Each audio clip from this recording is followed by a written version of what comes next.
And a very pleasant good afternoon, and we welcome you to Fountain Valley for Golden West College baseball here on SoCalCollegeSports.com. Opening day here from Rustler Stadium as the Rustlers welcome in the Santa Ana College Dons. Hello again, everybody.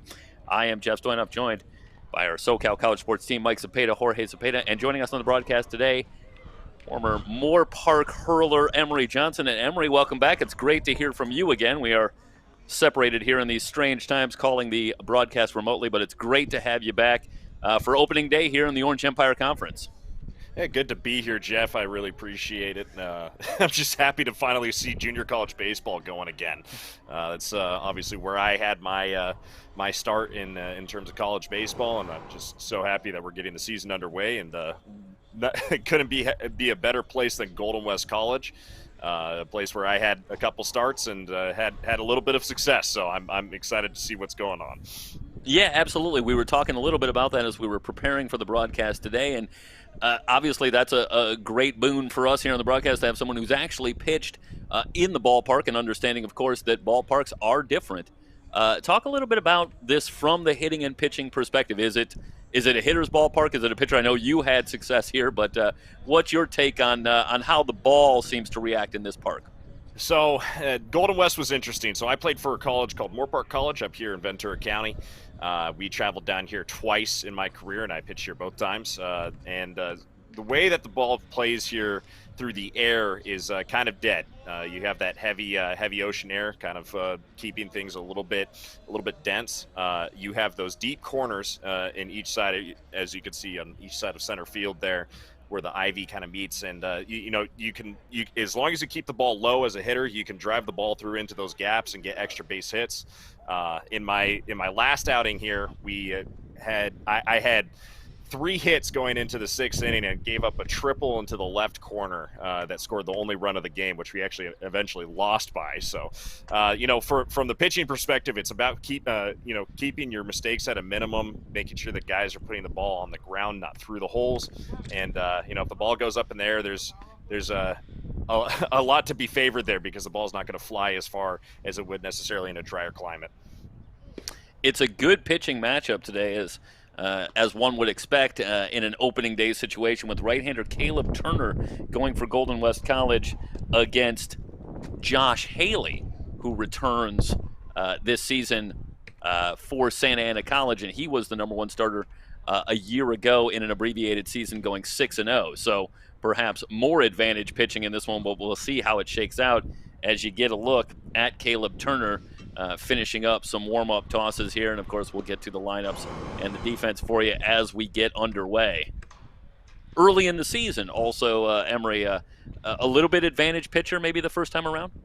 Yeah, that's always a question mark coming into the early on part of the season, is whether or not these guys got the reps that they're going to need to face a diverse amount of pitching. You obviously play your inter squads and you see your own pitching staff a number of times, but nothing really does beat the true effects of facing somebody else that you've never seen before. And a lot of this will come down to whether or not these guys got the offseason work that they're going to need, or it's going to be that they didn't see too much, so it's going to be a little bit hot on the first time in. You can imagine the stress level for these guys is pretty high, coming into the first game of the season, especially in this situation. And first game for head coach Drew Ramos at the helm for Golden West College, as he becomes just the 3rd head coach in 55 years of Golden West College baseball. There we First go. pitch, and we are underway, and it's a strike. No balls and a strike to Micah Piatilla-Wiggs, who will lead things off for Santa Ana. And quickly now, it's no balls and 2 strikes.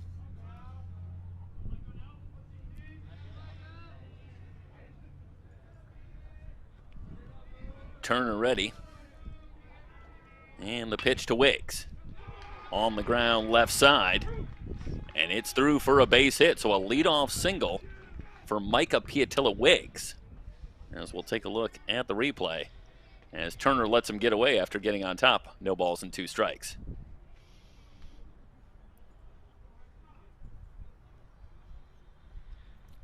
Yeah, he does a good job of getting his bat through the strike zone there. He got 2 offers of a fastball early on in the count, so gave him a 3rd fastball, and he took advantage of it, putting it right through that gap 5-6 hole, no problem.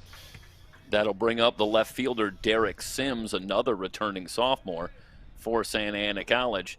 These two teams do differ slightly as another pitch in there for a strike for Turner. In the makeup returning this season, there's quite a few players returning for Santa Ana College as you look at the stats from last year back in the lineup again this season. Meanwhile, for Golden West, it's almost an entirely new roster. A lot of players returning from other schools back to Golden West, trying to get some action in this season before resuming their career, presumably, in the years to follow. But a lot of guys coming back who bounce back from other programs. No balls and a strike, the count on Sims.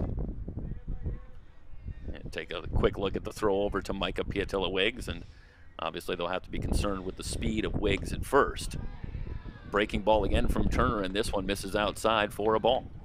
So that's the first breaking ball you see in this game by Caleb, and he's been all fastball so far, and now that there's a runner on base, he's trying to switch things up. Obviously the batter Derek Sims squared to bunt a little bit, pulled back for that strike one. I don't think he's going to be squaring to bunt again. They're trying to put a guy through and get him onto second base here. We'll see how. But you see Steven Casas start to creep in at third base, even with the bag, as Sims had a cut and fouls it straight back. A ball and 2 strikes. Yeah, that little deke there, as you'd call it, is just something to put into the mind of the middle infielders. If you can get him up, you're making that hole between the shortstop and the third baseman a little bit bigger. And if he gets another fastball in there, it doesn't look like he's blowing him away too much right now with their speed. It's going to be a little bit. The pitcher has to be a little more crafty here, see if he can get him off balance. This one lifted into left field, moving back. It's Alfaro who has it just in front of the track for out number 1.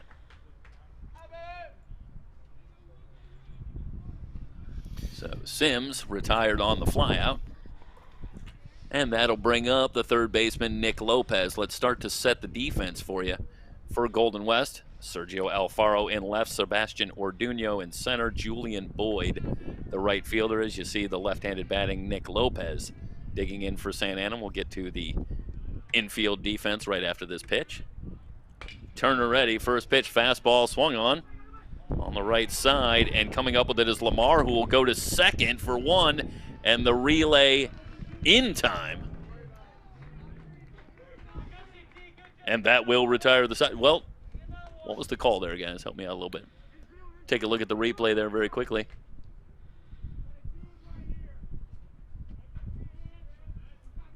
Trying to clean this up. Evidently, that was a wild throw at second. Yeah, it looks like. Yeah, it was. Okay. Again, so what you got there was that remotely, so we're getting used to trying to pick up what's going on there, and I do apologize, but the throw a little bit wide and everybody's safe. So now it's first and third with 1 out. Let's set the situation for you. And Cedric Perez, the shortstop, will be the batter. First pitch swinging again and into right center, and this will be a base hit for Perez. 1 run will score. Perez digging for second. He's in there. They'll wave the runner around the play at the plate. Not in time, and he's safe. It's a 2-run double for Perez. That's just taking advantage of the field that you have big outfield, and he pops it up a little bit shallow. Just a nice little blooper into that corner there, and it gives the quick runners on the corners there enough time to get in, get home. That throw almost in time, but not quite quick enough. Yeah, perhaps a little miscommunication on where to go with the ball. The throw initially trying to get Perez at second, and that gave Lopez just enough time, it would seem, to get all the way around. So a base hit, an error, and then the 2-run double from shortstop Cedric Perez, and it's Santa Ana College that draws first blood, a 2-0 lead, and Luke Davis will be the batter.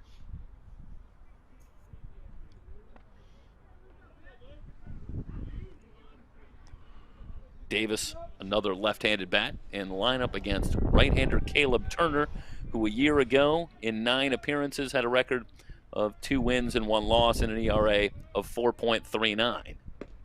First pitch, fastball on the outside corner for strike 1. And Caleb does a good job starting out this at bat here with an outside fastball right in the paint. He needs to start being a little more crafty around the edges, not laying the ball out over the middle of the plate, because the last couple pitches that have been swung on and hit by him have been left right over the middle of the zone. Tried the inside corner this time and missed.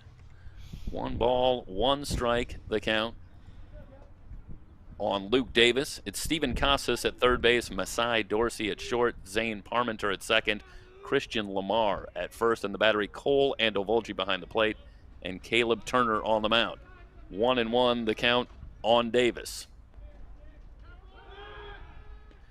And they'll wheel and they'll go back to second. But getting back in time is Perez. Just underway.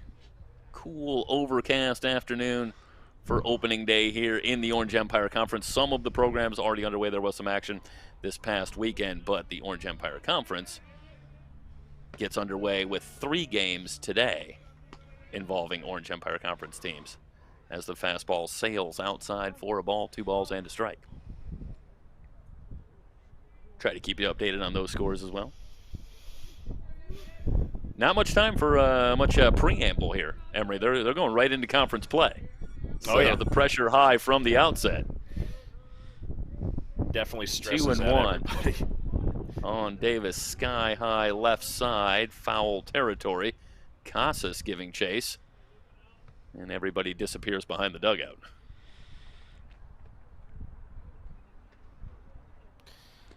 Yeah, those early games in the season previous to the coronavirus era were, they were just a nice, easy way to get settled in. Pitchers, hitters trying to figure things out, get some things worked out, and then there's a noticeable tick that happens when you all of a sudden get into those conference games and things start really mattering. I mean, obviously you want to have a great record and great stats, but that's when it really counts. Fastball just inside, and the count now full on Luke Davis. Also, you have that a little bit of that non-conference schedule, and I think it's a particularly important time for pitchers, it would seem, because that's the time when you can really work on some things in live action, in live games, as you continue to try to hone your craft. Payoff pitch. Tried the changeup and missed it low. So a walk to Davis, and the inning continues for the Dons. Struggle for Turner with runners at first and second. Still that only walk one isn't out. necessarily that walk right there. I mean, it stinks because you're wasting pitches here. Not sure exactly what the bullpen holds for Golden West College, but at least you're putting the force at all available bases. So it's a little bit of a relief there in the sense that he now doesn't have to worry about there not being a force at second or whatnot. So the infield has more places to put the ball. And that'll bring up Selby. And again, Selby goes after the first pitch. And you get the feeling here that there's a scouting report at play, or maybe just what they've seen from the first few batters. But the Dons hitters are going up looking to be aggressive early in the count. That's at least 3 times that we've seen a swing at the first pitch. Yeah, you got to imagine the dugout from Santa Ana College is doing a good job of trying to pick up what's going on. They have a runner on second base, so they could be trying to pick signs, maybe fastball early. It looks like Caleb is offered fastball early on in a lot of counts here, and they're just starting to pick up on that and take advantage of it if they can. A ball and a strike as Turner misses outside. Yeah, he's been pretty good actually about his first pitch strikes here, which that's the first step of being successful in the inning. But his pitch count's running a tad high here. Yeah, a season ago Turner walked 14 in 26 2/3. So presumably control perhaps a bit of a problem a year ago. But as I say, in this first inning, he's been pretty much around the plate. Had 1 full count, but he's been ahead of the hitters. And he'll step off here as Selby will look for time. Garrett Crenshaw, the first baseman, waits on deck. The Dons with 2 in here in the top of the first, just underway. Rustler Baseball here on SoCalCollegeSports.com. Fastball misses, 2 balls and a strike. We saw a couple of curveballs, I believe, in the at-bat to Lopez earlier, but for the most part, it's been a lot of fastball and a little bit of the changeup, and that is pretty much what we were given as a scouting report from Drew Ramos. as Turner likes the changeup as an out pitch. Bouncer over the head of Casas, another base hit. The runner rounds third. They're going to send him around. The throw comes home not in time. The Dons push the lead to 3-0. What a great piece of just situational hitting, putting the ball over the head of the third baseman. It's a little bit of unlucky there for the third baseman because he just couldn't field it. But, you're trying to put the ball hard on the ground, see if you can get it through the corners or get it over the heads of one of the infielders, and that's exactly what they did. Just keep moving the runners over, extending this pitch count, getting this guy a little bit tired. See if you can get to that bullpen early on in this game. 3-0 now. A lot now. of trouble here. Yeah, for Caleb Turner and the Rustlers just trying to get out of the first inning. They trail it 3-0. And now the batter will be Garrett Crenshaw digging in from the left side. There's a breaking ball. Crenshaw tried to hold up, but he went around. No balls and a strike.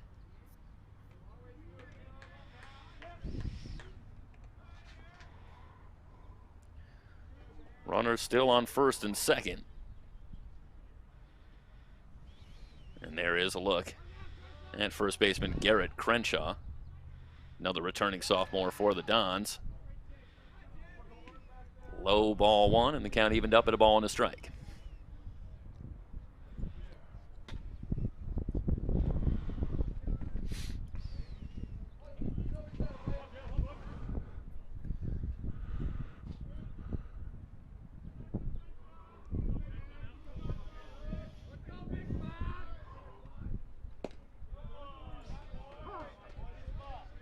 As Turner pumps a fastball in there for a strike. Ahead in the count now, a ball and 2 strikes on Crenshaw.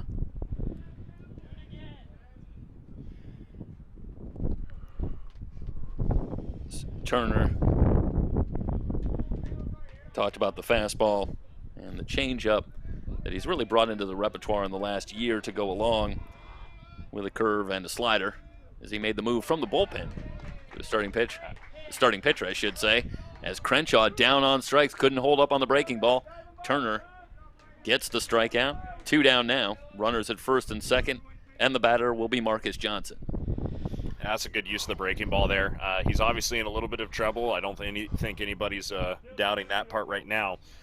So it's just a good job of utilizing that breaking ball late in that count. Well, that was a good change of pace. Also, we talked about that. I think a lot of fastballs and changeups this first time through the order, and there he went to a little more use of the breaking ball, and he had Crenshaw in all kinds of trouble. And another strike to start Johnson off. Yeah, he's been fastball heavy. That's been very apparent so far, which is good. As a starting pitcher, you don't want to offer too much else to the batters early on in the game. You want to kind of break that out a little bit later. So he did a good job of using it when he needed it. Big swing and a miss. That looked like Another the slider again. Yep. From Turner. And worth noting so as nice you look coming back out at of the inning, hand. he got the bouncing ball to Lopez and might have been just that close to getting out of the inning, but the fielding miscue did extend things, and then the Dons took it full advantage with a double, a walk, and a single for the next 3 batters.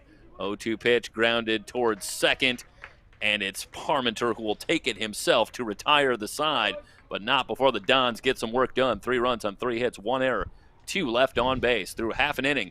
Santa Ana 3, Golden West coming to bat.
Bottom of the first, set to get underway. Left-hander Josh Haley getting the start for the Dons and staked to the early 3-0 lead. He will work to the top of the order. Julian Boyd, Cole Andovolgi, and Sebastian Orduño. Here in the bottom of the first inning, there in the lower right is a look at Bert Villarreal, the former head coach for Golden West, recently retired after 32 seasons. I mentioned the almost absurd statistic of Drew Ramos taking over this season as just the third coach in the now 55-year history of Golden West College baseball. And he follows in awfully big footsteps Fred Hoover the first 22 seasons, and then Bert Villarreal retiring after 32 years at the helm here for Golden West College. And Haley with the pitch in there for a strike. 1 ball, 2 strikes the count on Boyd, the right fielder. Haley, an excellent season a season ago for Santa Ana College, going 6-0. Tried the outside corner, just missed. 2 balls and 2 strikes to count. An ERA of 3.22, which is outstanding. And Haley actually was set to go to Cal State Northridge, but has elected to return in this abbreviated season for 1 more season here at Santa Ana. Takes a little something off there on the wave and the miss, and Boyd down on strikes. Yeah, so he just offers all fastballs here early on in that count, and then just immediately goes to the breaking ball when he gets the hitter Boyd up to speed with his fastball, and that's a great change of pace coming from the left side. You have that left-on-left matchup. I mean, nothing better than moving the ball away from the same-sided batter. And that'll bring up Cole Andovolgi, the catcher. And there is a look at Cole. And the first pitch misses low for a ball. Andovolgi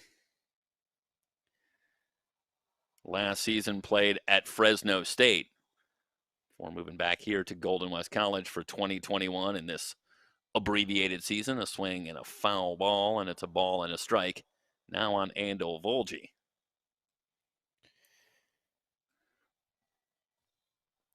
I didn't do it last inning, but I got to give him props. He did a great job behind the plate, blocking a couple balls that were there in the dirt. And again, breaking ball, a strike for Haley, who now is up in the count, a ball and 2 strikes. Start to set the defense for you for the Dons. Derek Sims in left, Micah Piatilla-Wiggs in center, Griffin Selby in right field. The 1-2 pitch to Andovolgi. He had a cut, fouled it straight back. Nick Lopez at third, Cedric Perez at short, Mark Schiavone at second, Garrett Crenshaw at first, Luke Davis behind the plate, and the left-hander Josh Haley on the mound for Tom Nillis, the head coach at Santa Ana College in his 6th season after taking over for another legend in community college baseball, Don Snedden, who retired after the 2013 season. I should say there were a couple other coaches in the interim couple of years before Nillis took over in 2016 and now enters his 6th season. 2 balls and 2 strikes to count now on Andovolgi. Line drive, left field, and it's in for a base hit. You could tell that at bat was a little bit iffy there from the pitching perspective. The moment he went to a 2-2 count, and he had already wasted his up and inside fastball 2 pitches previous to this, and then he went back downstairs for a ball. That right there was the result of leaving a fastball in the zone after getting 2-2. Yeah, Andovolgi looked like maybe he got that just a little off the end of the bat as he just muscled it over Perez and into left field. But it works for a base hit. And the Rustlers have their first base runner, and that'll bring up Sebastian Orduño in center field. Off-speed pitch in for a strike. And I'm not going to take that away from Haley. I mean, he's been pretty darn good so far this inning, painting the corners, trying to work around the outsides of that strike zone, make it difficult on these hitters. But as a good job taking advantage by Cole on that fastball in the zone. Fly ball into left field, playable. Oh, and dropped now by Sims. That is tough. Sims right under that one and just has it pop out, and Orduño digging hard right from the start. And that is a good object lesson in never giving up on a play, because Orduño on a ball that for all the world looked like a can of corn out in left field. digging hard, and I should You know, say ends up at first, as it's rather Ando Volji who has to wait for that ball and then is digging hard to make second. So first and second, as I saw a good hustle from Ando Volji, who had to wait for that ball that looked like it was going to be caught and instead ends up dropping in, and then Ando Volji has to hustle to avoid being forced at second. So one of those strange plays. First and second after the error on Sims. Could have been pretty difficult to see. And, you know, we have that overcast, that nice dramatic-looking cloud cover over the field. You know, could have been pretty difficult knowing where the sun usually sits around this time of year in the California coastline. Could have been pretty difficult to pick up the ball in the last couple seconds there. That might have been what happened. It is worth noting, with Sims out in left field, that he played a majority of games a year ago in the infield, playing primarily at second base. Oh. So left field, not the position where Derek Sims spent a lot of time a year ago. But he moves out to left field today, and a little trouble handling the ball off the bat of Orduno. So an opportunity here for the Rustlers to get themselves back into it. A ball and a strike now on Steven Casas. Casas, the third baseman. He'll be followed by Logan Galena, the designated hitter, here in the bottom of the first.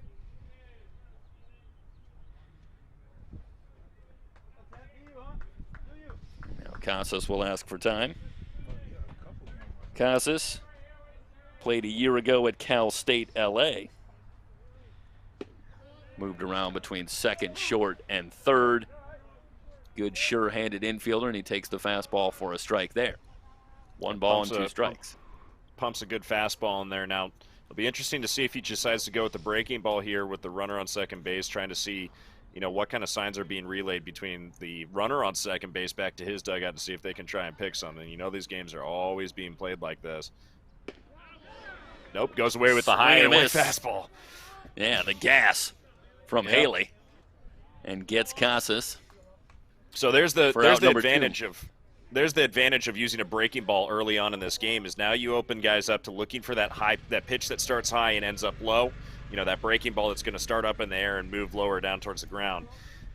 You can pump a high and away fastball that's going to look ever so, you know, it's going to look delicious for the hitter, and he's not going to be able to hold back. That's a age-old technique that has worked for many years from the pitcher's perspective.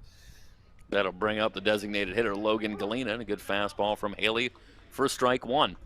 Well, in the top of the inning, we saw a miscue on the infield, and then we saw Caleb Turner struggle with the next three batters, allowing the next three batters to reach. The Dons able to push three across to grab the early lead. And we saw a miscue in the outfield for Haley, and so far he's responded with the strikeout of Casas. Let's see if he can finish the job against Galena. And so important when you're on the mound. You know, Emery, you know it as well as anybody, as someone who has pitched before. You only have so much control of what happens, but you got to be able to roll with it and keep that focus. Right, the moment the ball leaves your hand is when your control usually ends.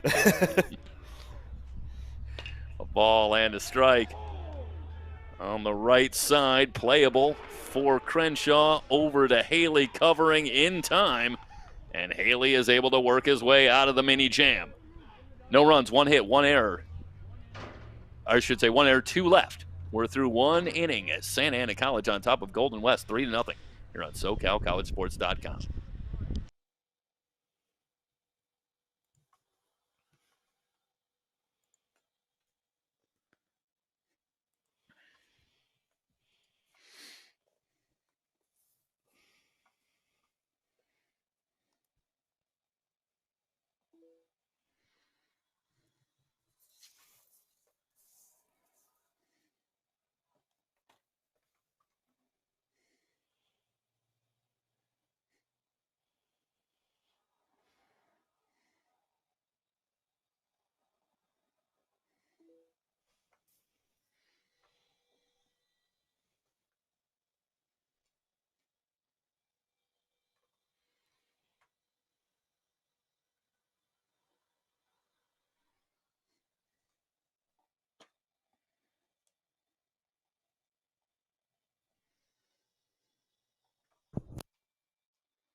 Top of the second inning, Mark Chavone, second baseman, will lead things off, to be followed by the top of the order, Micah Piatelowicz and Derek Sims, as the Dons take the 3-0 lead. Fastball tails away for ball one. So this is going to be an important inning for Turner. Having a little bit of a long, extended first inning there. He needs to fight back here and have a lower pitch count, relieve himself a little bit of that stress, because when you're pitching, and especially from the starting perspective, you look at it as in terms of stressed innings. How many stressed innings have you thrown? So the first inning today, stressed inning. If he can come back. That was a good breaking ball. And Chavone way out in front. 1 ball and 2 strikes to count. Yeah, if he can come back just like that, and right back to it. And down goes Chavone on strikes for out number 1. Yeah, what I'm trying to say, if I could get the words out, is if he could come back just like that, get a couple quick outs, get out of this inning, get himself back under control, relax a little bit, he's going to be in a much better place coming into the third inning and working on extending this start, because those stressed out innings, those are what limit your outings, not the necessary pitch count, because you can throw 90 pitches in a game and not feel like you did anything as long as those innings weren't stressed. But you could throw 100 pitches in 5 innings, and you're going to feel the next day you're going to feel it a little bit differently than you did if you pitched 9 innings.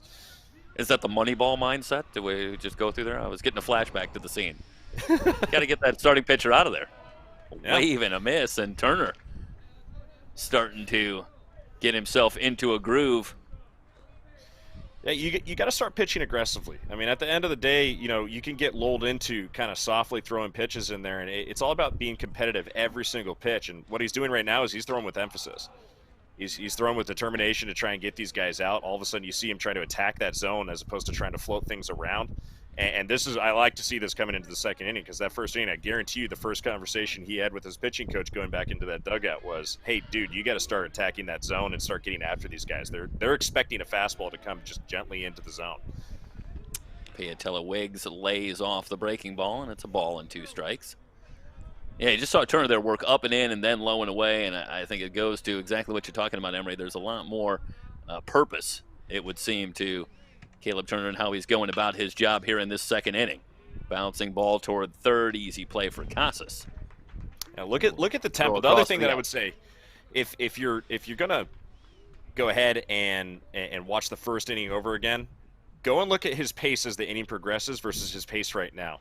He's going through his motion. I mean pace, not necessarily by how quickly he's going between pitches, but that's part of it. But how fast he's going through his windup. He's getting the ball out of his hand quickly. He's doing all these things, and he's now mechanically a lot more in time, and that makes it much more difficult for hitters to pick up the fastball out of his hand because he's looking right. Yapper. A drive to left center, back, and this will head to the track. A 2-out hit for Sims, who will head into second with a double.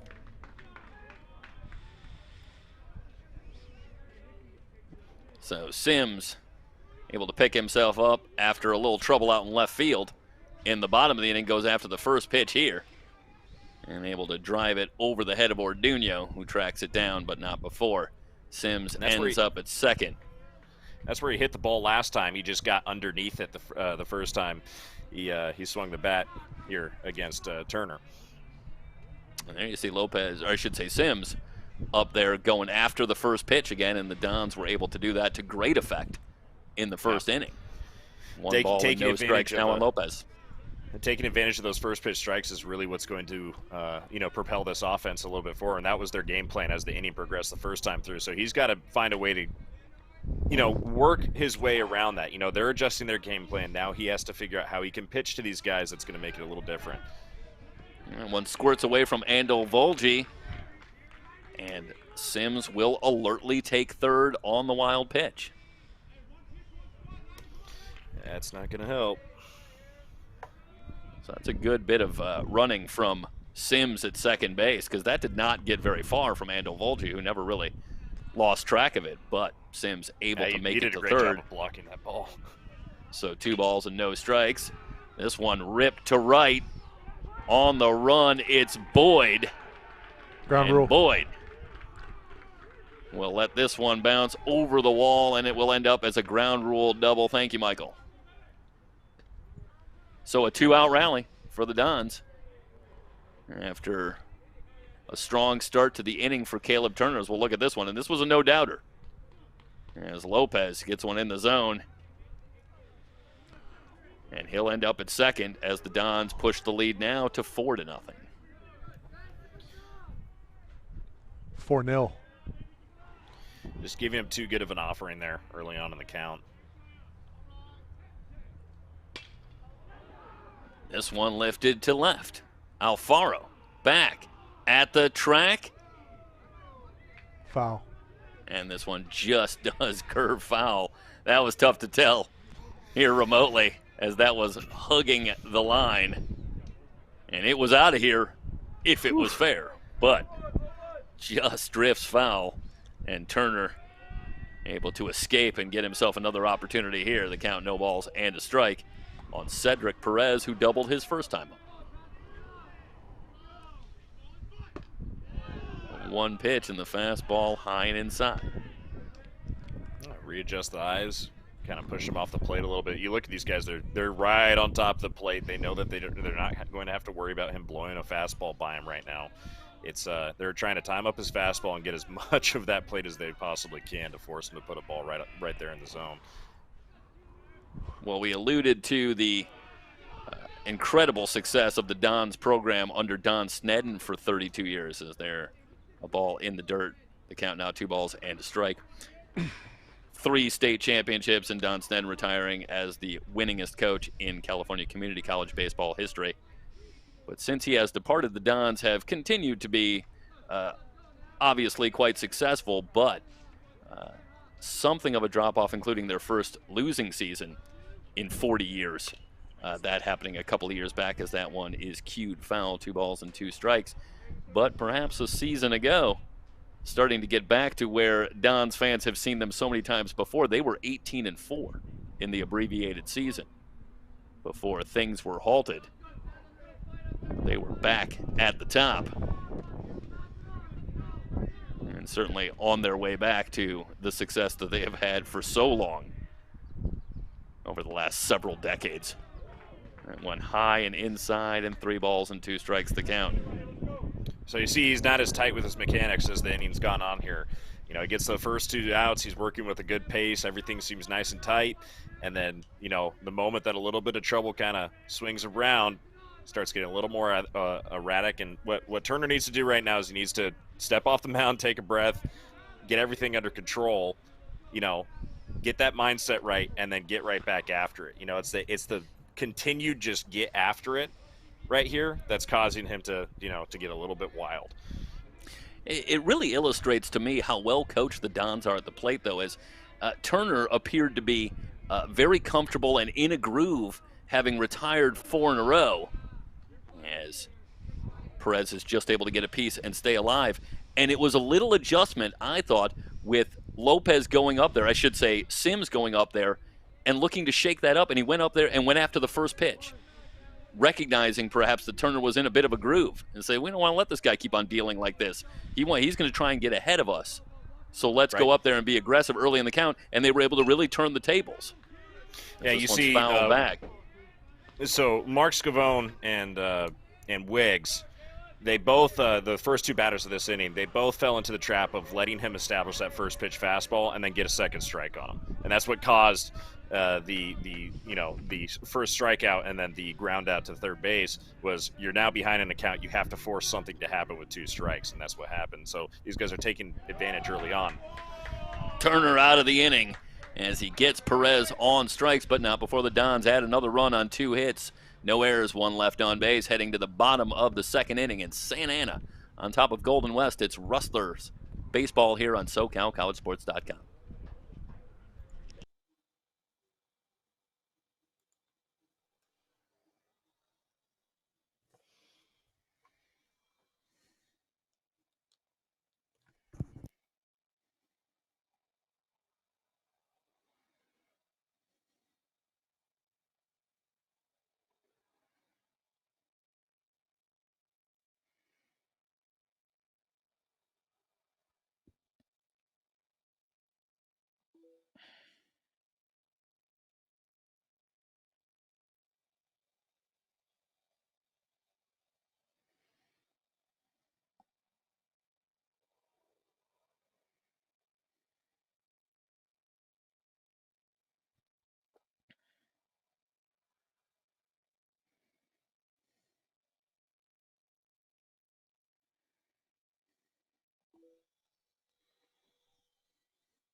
Josh Haley up on the mound and ready to go. In the bottom of the second, he'll work to Christian Lamar, Sergio Alfaro, and Zane Parmenter for the Rustlers, who find themselves down 4-0 here in the bottom of the second.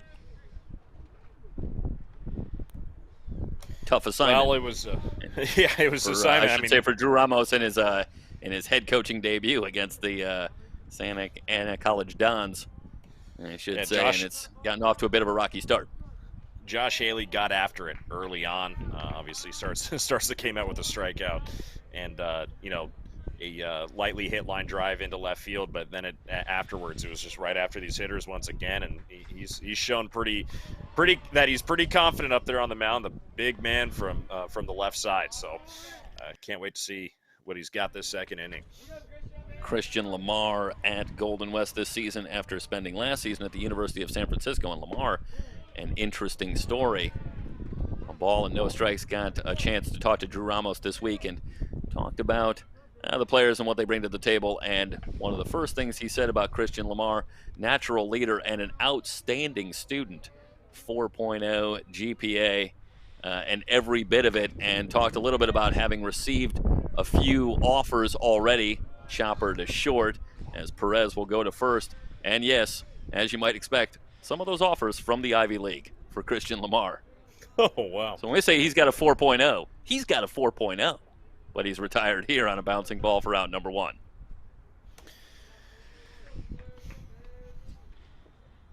So one down, and that will bring up Sergio Alfaro, the left fielder.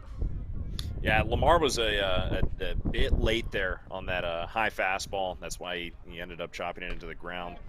Wasn't really able to get his bat around it. He just kind of squared it up at the wrong place to bat. Yeah, Haley's been impressive early. Still early in this one, and here just in the bottom of the second inning. But you go back to the record of 6-0 a year ago, and we're talking about a guy here, Emery, who's gone a couple of years without losing a game. Yeah, 2 balls and doesn't know how to do it. Alfaro. He doesn't know how to do it, and he might have forgotten. And it looks like he's kept up whatever skills that he brought back from the last season, and it's looking pretty impressive so far in these first 2 innings. Good cut for Alfaro, but he fouls it back. A ball and 2 strikes now the count. Alfaro to be followed by Parmenter here in the bottom of the second. Rustlers in a hole early.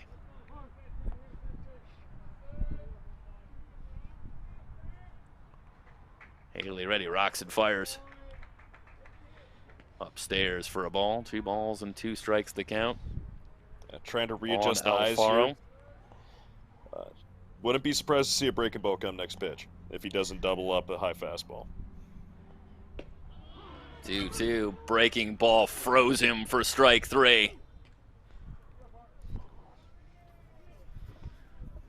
Yeah, that well, you can't do it a whole lot better than that. Yeah, that pitch right there was no. People come to listen to you, not necessarily commentary. That pitch right there was set up by that high fastball. I mean, that was really get his eyes looking high. If he's seen a ball outside of the zone, that was a purpose pitch. First pitch swinging in the hole, and this one will squirt through for a 2-out base hit for Parmenter. Going back to the strikeout, I know he just gave up a base hit, but that was in the hole, and I think a little bit of better positioning there might have got received an out. But going back to that strikeout, just wanted to reference again, what you're doing as a pitcher from that perspective is trying to get his eyes, the batter's eyes, set up into the top of the zone. So what he's seen, his last impression of the pitch out of your hand was from a high position. And what a breaking ball is going to do, lifted to center. Wiggs under it and has it to retire the side. So the 2-out base hit goes nowhere. No runs, 1 hit, no errors, 1 left on base through 2. Santa Ana 4, Golden West nothing. Golden West College baseball here on SoCalCollegeSports.com.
Top of the third inning. It'll be Luke Davis, Griffin Selby, and Garrett Crenshaw as the Dons look to extend on the 4-0 lead against right-hander Caleb Turner. Davis will lead it off. Walked his first time up back in that 3-run first inning.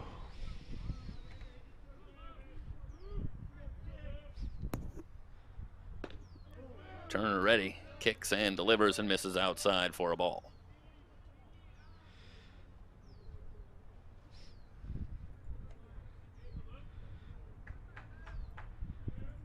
And there is a look at the right-hander Caleb Turner into the wind and bounces that one in. 2 balls and no strikes. Well, interesting, despite having given up 4 runs in a couple of innings, this is one of the rare times that I can recall seeing Turner down in the count, between the Dons being aggressive early in the count and Turner having pretty good location. Haven't seen this too much, see how he works 2-0. What you're seeing right now is a tired Turner. You know, he's had 2 relatively extended innings. Second one not nearly as much as the first one, but that fatigue's starting to set in, and what you're also noticing is the lack of a preseason right here is starting to kind of show off. Or this is like what you would consider your early season jitters or your early season fatigue, because you know these arms are not stretched out as much as they could be. I'm going to take a guess and say he hasn't had nearly as many pitches under his belt in this year alone as he would like to be coming into this game. Blows the fastball by Davis there, and he was down 3-0, and now it's 3-2. Ready to go. Here's the pitch from Turner. Got him. So Turner comes all the way back from the 3-0 count to get the punch out on Davis. That's a great response. To get things going here in the top of the third.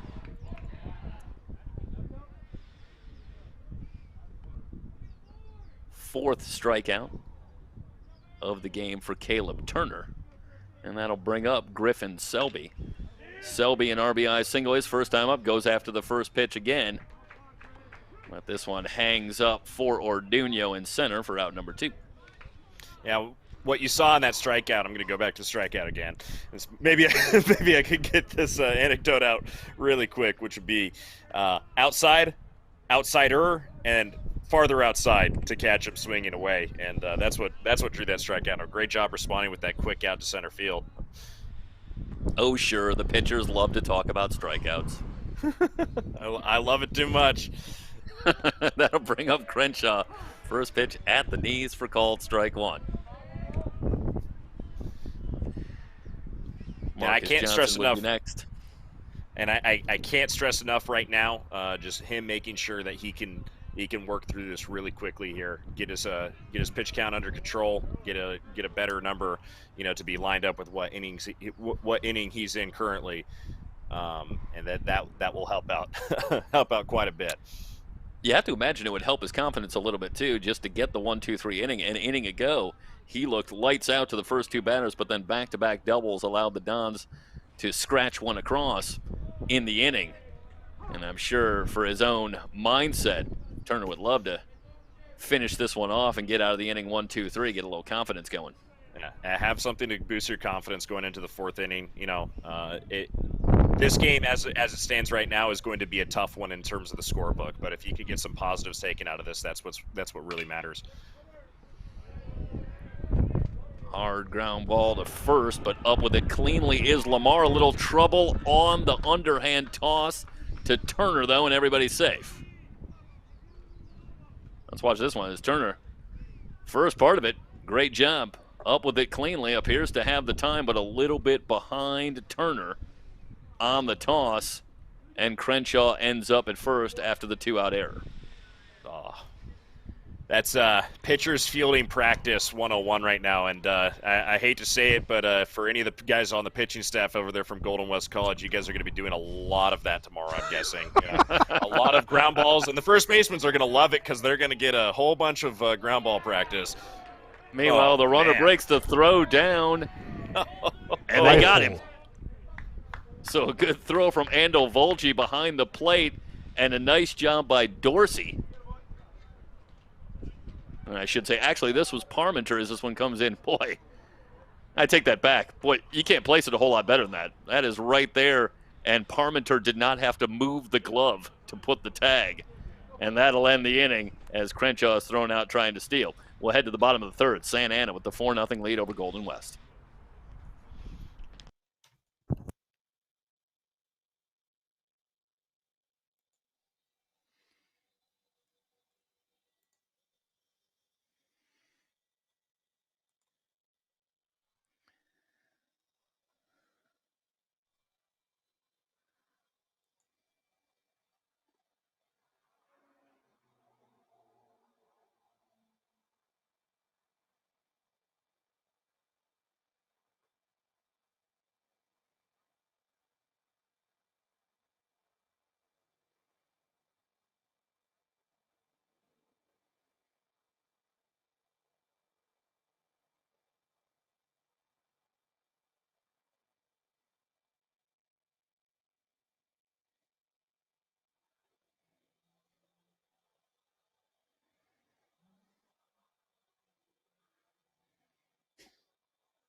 Bottom of the third inning. Top of the order due up for Golden West against left-hander Josh Haley. Boyd with a swing and a miss. No balls and a strike. Boyd a strikeout victim his first time up.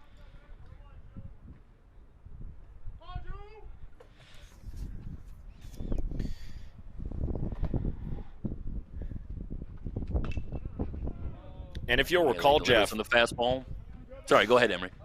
No, if you'll recall, that at bat the first inning that he struck out, it was a very similar technique to what he used last inning, which is get the guy's eyes adjusted and then come back with that breaking ball, and that's what's been put into the head of every single batter here. He's really aggressive with it, and it's been working very well. And back to the high heat to get Boyd. That right there is exactly how you get after a hitter who has no idea what's going on. He's very confused up there, and it's no fault to him. He's received a lot of high fastballs and a lot of breaking balls, and he doesn't know what pitch he's going to be offered, but he's only been offered 2. God forbid he throws a changeup or something else in there. It's just keeping it confusing. These hitters are having a hard time picking up what's coming out of the hand. Good cut from Andel Volge. Back to the screen. 4-strike 1, Andel Volge with a single his first time up against Josh Haley. Haven't really seen anybody turn that high fastball around in this one yet. And that's been a real weapon for Haley in this one so far. No balls and 2 strikes. Well, it looks like he's throwing pretty dang on hard, so I would imagine that high fastball is hard to catch up to unless you're really on top of it and expecting it. But notice it's not going to be on a high fastball that he's throwing out of the zone. It's going to be on a high fastball that he misses at the top end of the zone, lower part of the letters on the jersey. That's going to get actually turned on. See, that's another high fastball right there. Lower end of the letters, if you see it come right across your screen, that right there, maybe a little bit of a taller batter, but that location is what's going to get turned on, and the guy has to be on top of it and looking for that pitch out of the hand. But what makes it difficult is when he's setting up a breaking ball or getting you a breaking ball thinking it's going to be a high fastball. Swung on and missed, and Andel Volge down on strikes. 2 up, 2 down here in the bottom of the third. Yeah, just throwing heat to the outside, and you can tell he's a little bit pumped up because he knows he's working around the edges on these hitters, and these guys are having a very difficult time picking up where he's going and what he's going with in every single count. So Golden West has to try to find a solution to this because what they're getting right now is just a lot of blank stares at good pitches. 5 strikeouts through 2 2/3 for Haley. And that'll bring up Sebastian Orduño. He reached on the error in the first. Fastball low and away for ball 1, and Drew Ramos most effusive with his praise of young Sebastian Orduño coming to the program. And said that in his years coaching here at Golden West, this was one of the best ball players he had seen. Lifted to left. Tailing toward the line, and this one's going to get down as it just gets away from Sims out in left field, and it continues to be something of a struggle for Derek Sims out in left field for Santa Ana. As this one hung up, but ultimately got down. And Orduno's running hard ends up at second. Wait to see how that one's scored. Well, It looks like they are gonna praise call well that an error. deserved. I'm gonna fight with that. I mean, with the moment that the fielder leaves their feet to go after a ball like that, I mean, it's hard to tell, given we're not here. But yeah, man, it was a long run for Sims as we're watching that play on the replay. He had a long way to go. And meanwhile, back to live action, and Golden West going to get on the board as Casas delivers the 2-out single. And the Rustlers pull to within 3 at 4-1. Watch the replay here. Thanks, Michael. Oh, beautiful piece of hitting there. So just like that, we're talking about Golden West changing their perspective at the plate. They're looking at a lot of good pitches early on in counts, and that was it. Taking advantage. He starts out with a ball, and that's the issue of starting out with a first pitch ball is you're going to come back with another fastball, and they knew it was coming. So gets that beautiful base hit to the left side, and that's taking advantage. So getting one run across, that's chipping away at the paint there. Meanwhile, what's the count, Michael? Count now is 0-1. Thank you. And the batter is Logan Galena, the designated hitter. Golden West able to get one across after 2 were down.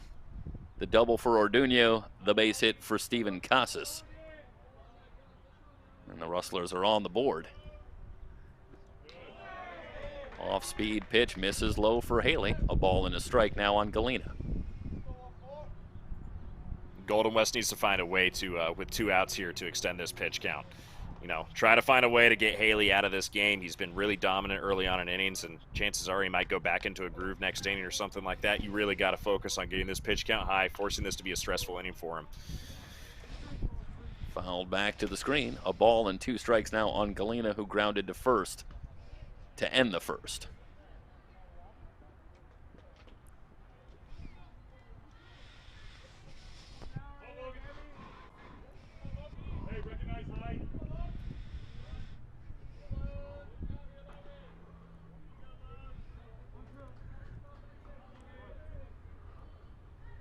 Haley has the sign.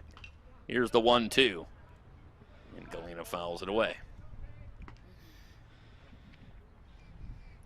So in baseball, at least at the college level and then into the professional level, we have a metric that we quantify or qualify at bats for being either quality at bats or not necessarily a waste of time, but a waste of time. And one of those is pitch count. And if you foul off, 3 or 4 pitches, that would be a quality at bat, though. He falls to strikes here. Haley out of the inning, strikes out the side, but also gives up his first run. 1 run on 2 hits, no errors, and 1 left on base through 3 completes. Santa Ana on top of Golden West, 4-1 on SoCalCollegeSports.com.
Top of the 4th inning, Marcus Johnson, the designated hitter, will lead off, to be followed by Mark Schiavone.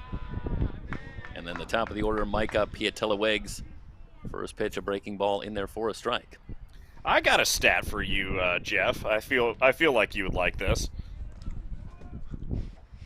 Chances are good.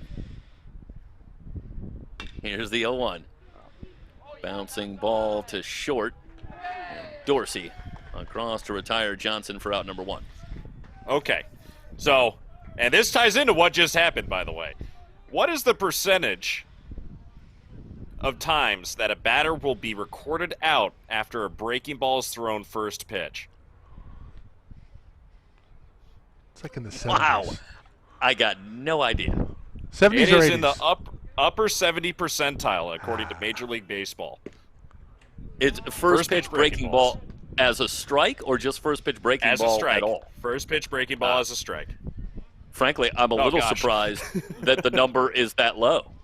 I would think if you get ahead with a breaking ball and no balls and a strike, it's a huge advantage pitcher, although I guess that is a batter batting about 200. No balls and a strike. Here's the pitch. Replay. I'll phrase it this way so that the statistic makes a little more sense.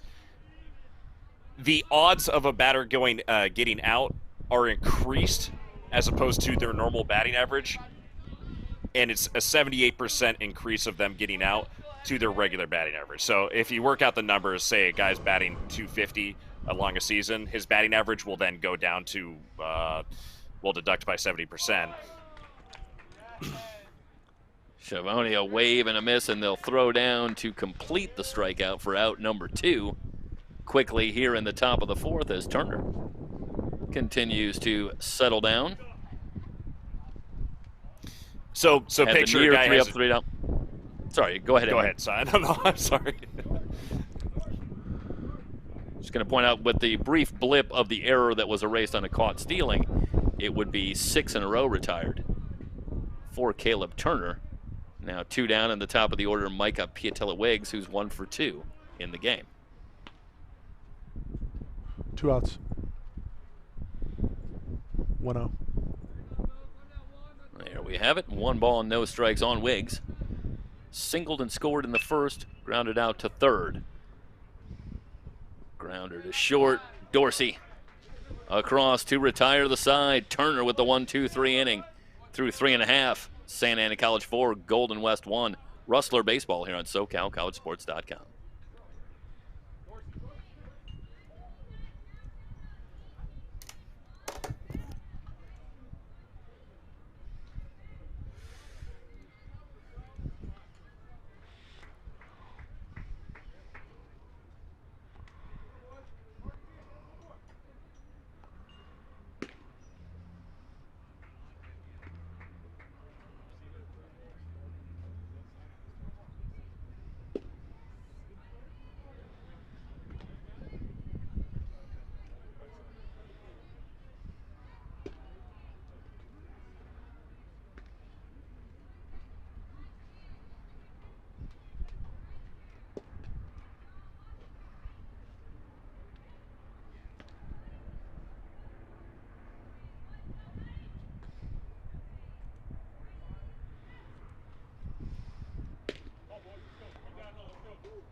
Heading to the bottom of the 4th, Christian Lamar will lead things off, to be followed by Sergio Alfaro and Zane Parmenter, as the Rustlers trail it 4-1. So to put that stat in perspective, just so I can go back to that point, if you have a guy with a 250 batting average, and he's facing a pitcher 1,000 times, his batting average would go from 250 to .075 if throwing a breaking ball for a strike first pitch in 1,000 at-bats. Doesn't sound like a lot, but to get a base hit 75 times out of 1,000 at-bats is it's a little bit of a rough statistic to palpitate around. I beg to differ. That sounds like a lot.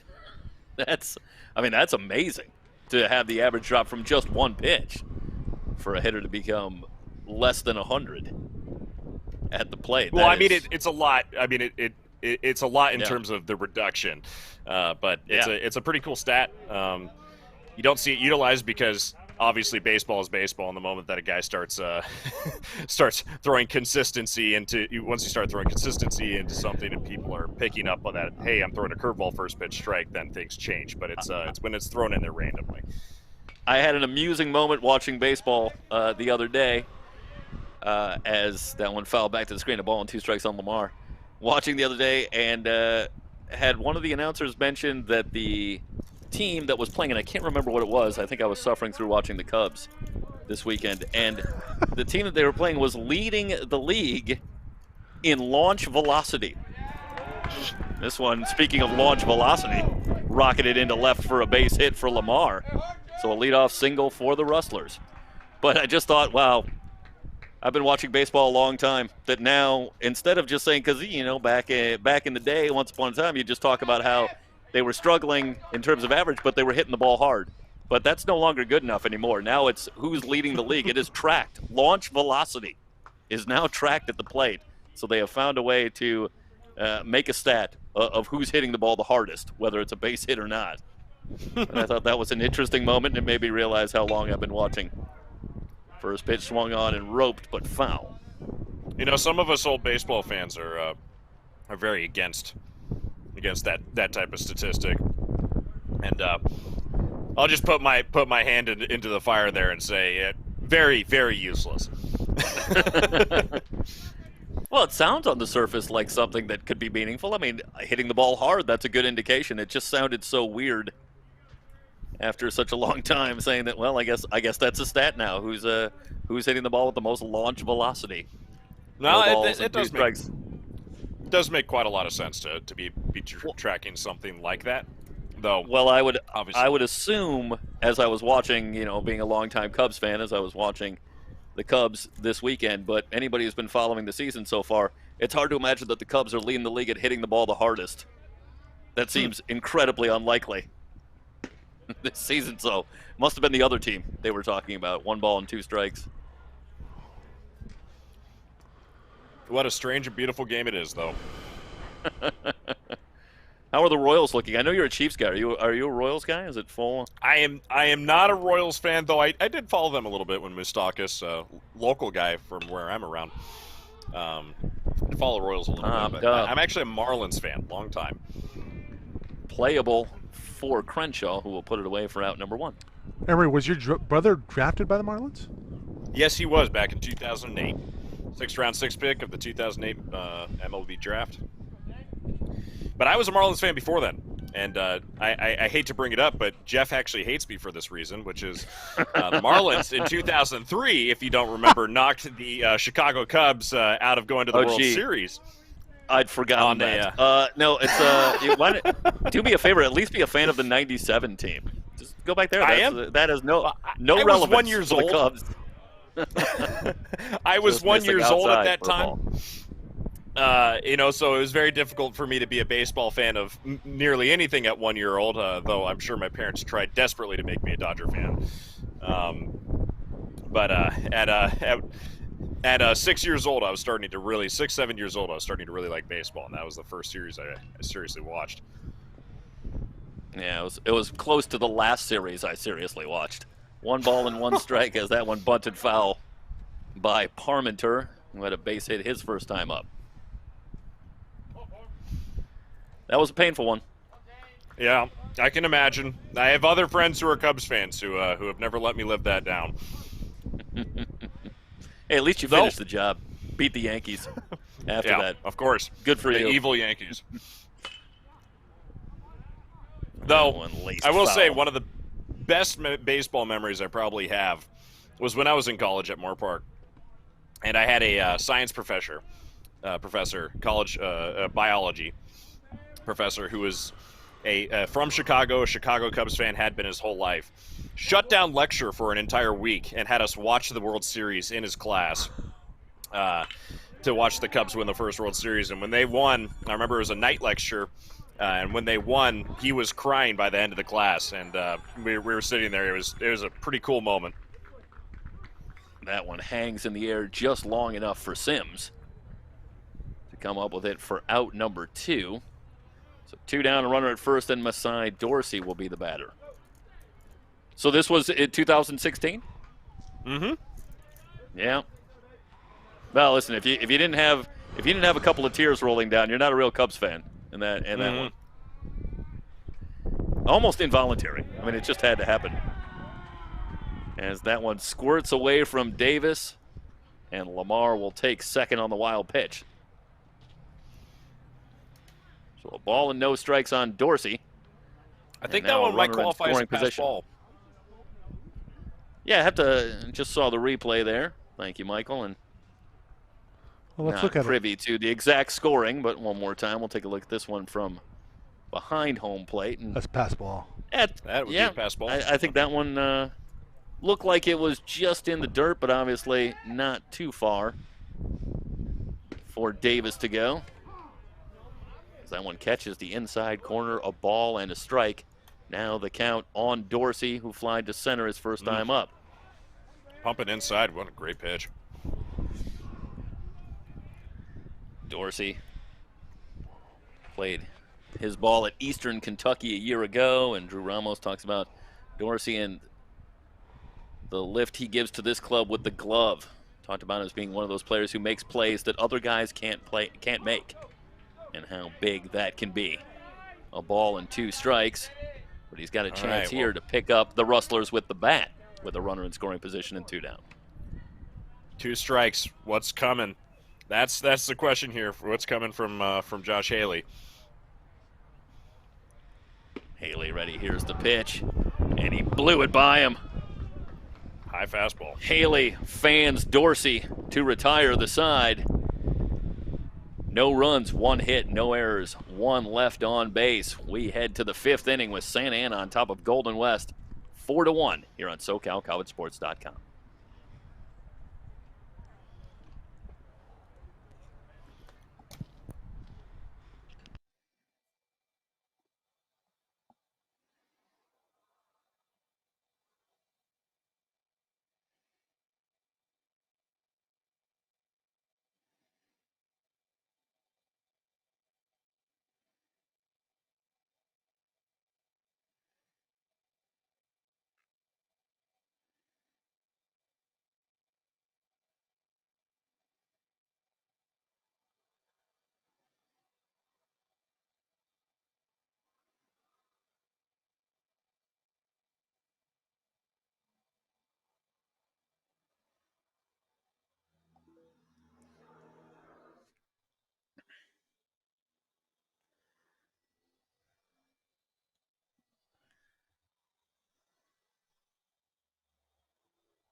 Caleb Turner up on the bump and ready to go. He'll work to Sims, Lopez, and Perez here in the top of the 5th. Fastball inside to Derek Sims. 1 ball and no strikes. Sims 1 for 2. Flied to left and doubled. Meanwhile for Turner, starting to settle down. Last 7 batters he's faced, only 1 reached on an error. He was eventually thrown out trying to steal. Count evened up at a ball and a strike as you get a look at the good location on the fastball to Derek Sims.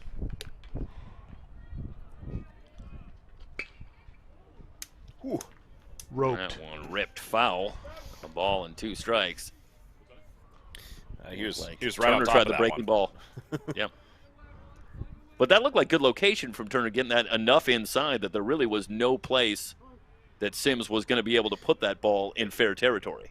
Yeah, you're actually right. And really quick, well, I was going to say it actually what pitch he throws next is really what matters here. He set himself up there for good success. Had he come down a little bit with that fastball in the outside corner, he might have drawn a swing there. 2 balls and 2 strikes on Sims. Opening day for both teams here in 2021. Sims just gets a piece. Count remains 2-2. Fullerton and Orange Coast in action today at Orange Coast. They're in the bottom of the fourth with Fullerton leading at 4-2. Great tradition of baseball over at Orange Coast College. Gas and Sims down on strikes. We'll give you a look at the replay, and Turner rears back and fires. Challenges him inside. Finally, I mean that's a perfect example after a guy who had just hit a double off of him in his last at bat. Finally challenges the guy, gets him off balance, and then comes right back in on the hands and tries to get him to swing. Or gets him to swing on a pitch that he knows he's not going to be able to catch up on, but it looks too good.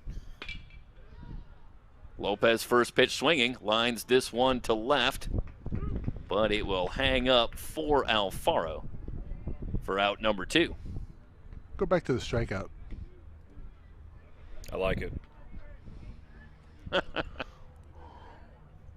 One thing to mention here is that wall in left field looks really nice. It's an appeasing place to try and swing and hit the ball, but it's not only is it tall, but it's 345 out to left corner. And if you can put the ball on the ground out there, there's a lot of room for the ball to run and gives you a lot of time to run around the bases. But that ball kind of sticks up in the air and does not travel. It's 380 to the corner, 417 to dead center. I mean, this place is it's going to hold a baseball, and you have to really put it out really hard to put the ball out of this field. And a lot of guys, they try to do it, but they can't.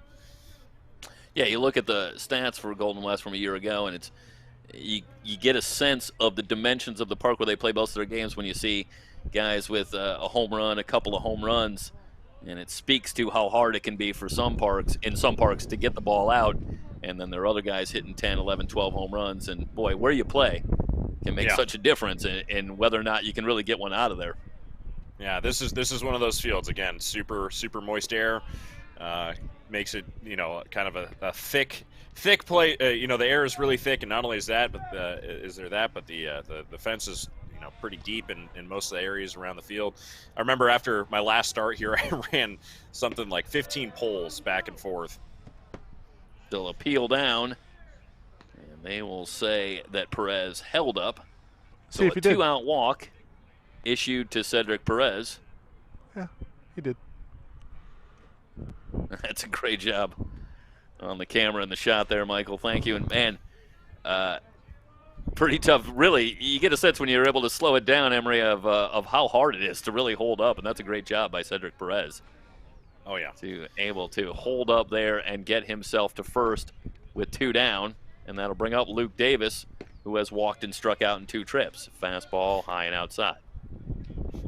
It might feel like a disservice to the umpires for us to have that camera replay, but at least it makes you feel good about.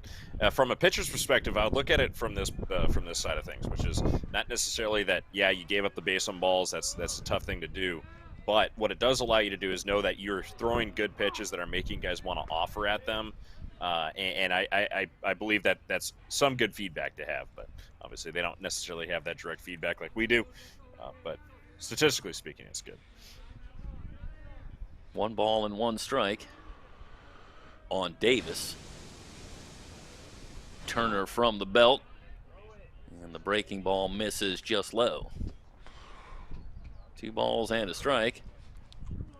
So is this, we mentioned before, and I think presciently, that Turner appeared to be, for a brief time back in the second, third inning, maybe battling a little bit of fatigue, but common for a pitcher sometimes to get a little bit of a second win because he seems to have gotten himself back. This one takes a hop over Lamar, who can't find his footing, but ultimately recovers and is able to get the out. So one that might make the blooper reel, but with a happy ending. If you're a Rustler fan, as we'll take a look at this one, and early season and Lamar, but a great job staying after it and ultimately able to take care of it unassisted to end the 5th.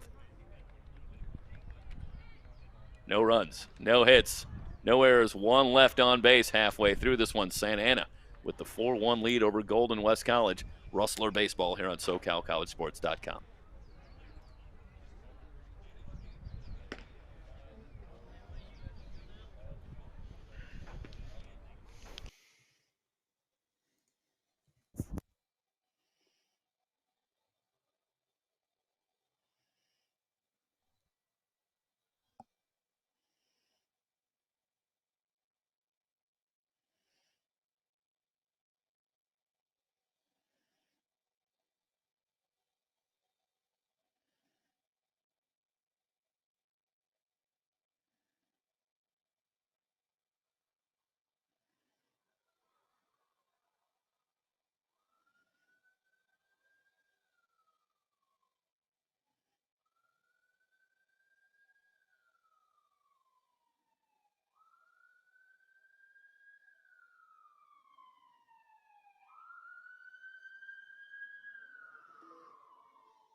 Bottom of the fifth inning, Julian Boyd will lead things off for Golden West, to be followed by Cole Andovolgi and Sebastian Orduno against left-hander Josh Haley.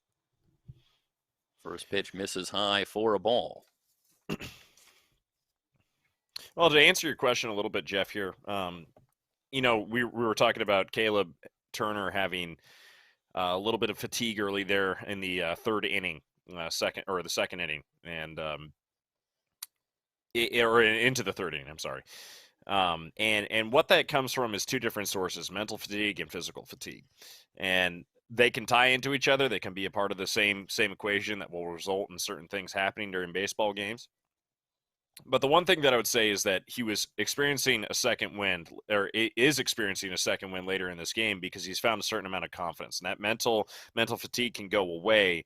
And if you can mentally get your head right going into the later innings of the game, you can work through those problems. Now, we're in the fifth inning, headed to the sixth inning. Next inning will be interesting to see how they want to work the bullpen. If they can get him through the sixth, that's going to be a great thing, because that means the bullpen only has to take care of 3 innings.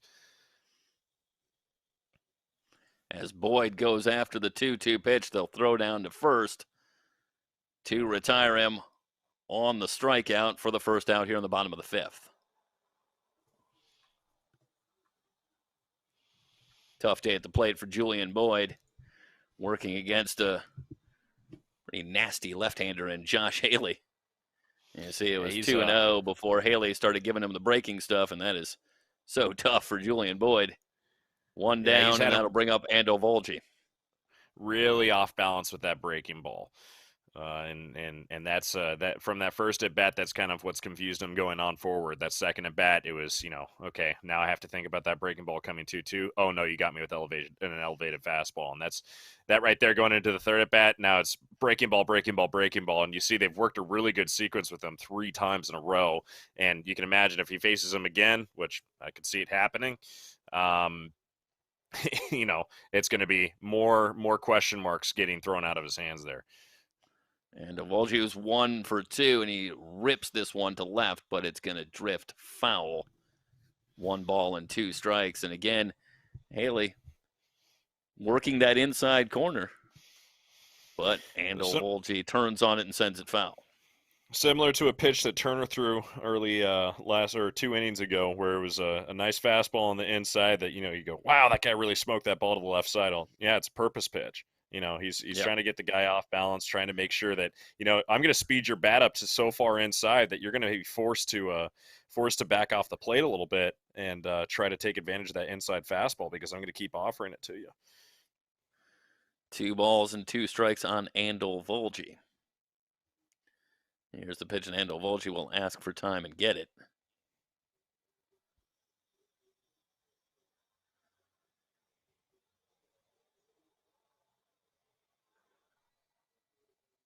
Rustlers trailing this one 4-1.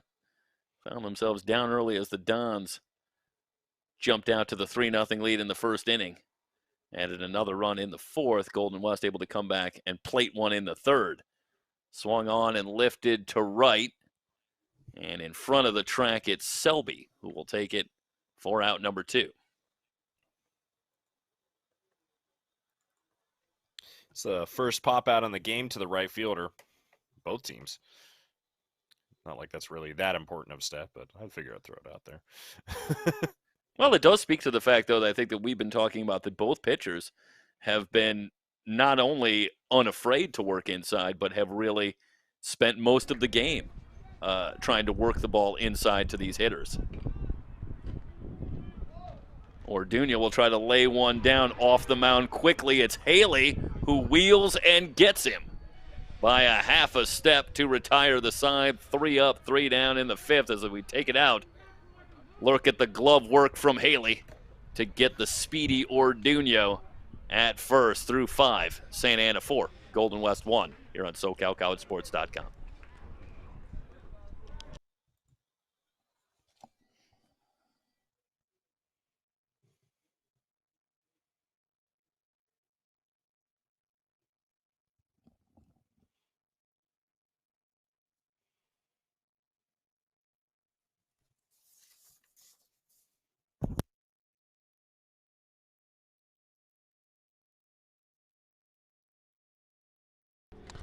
New pitcher.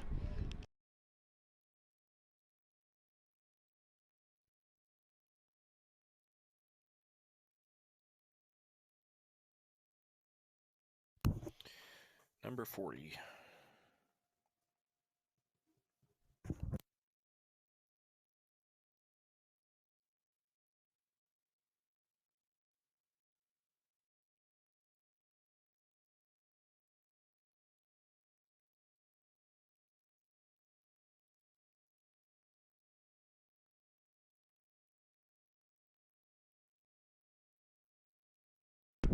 Braden Williams.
Right-hander Braden Williams will take over.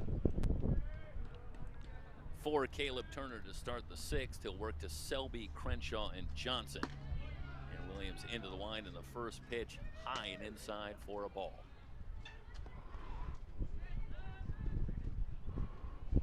Now, Bray. There is a look at right-hander Braden Williams. 6'7", 230-pound sophomore, Dorsey High School. Again, high and tight with the fastball, 2 balls and no strikes.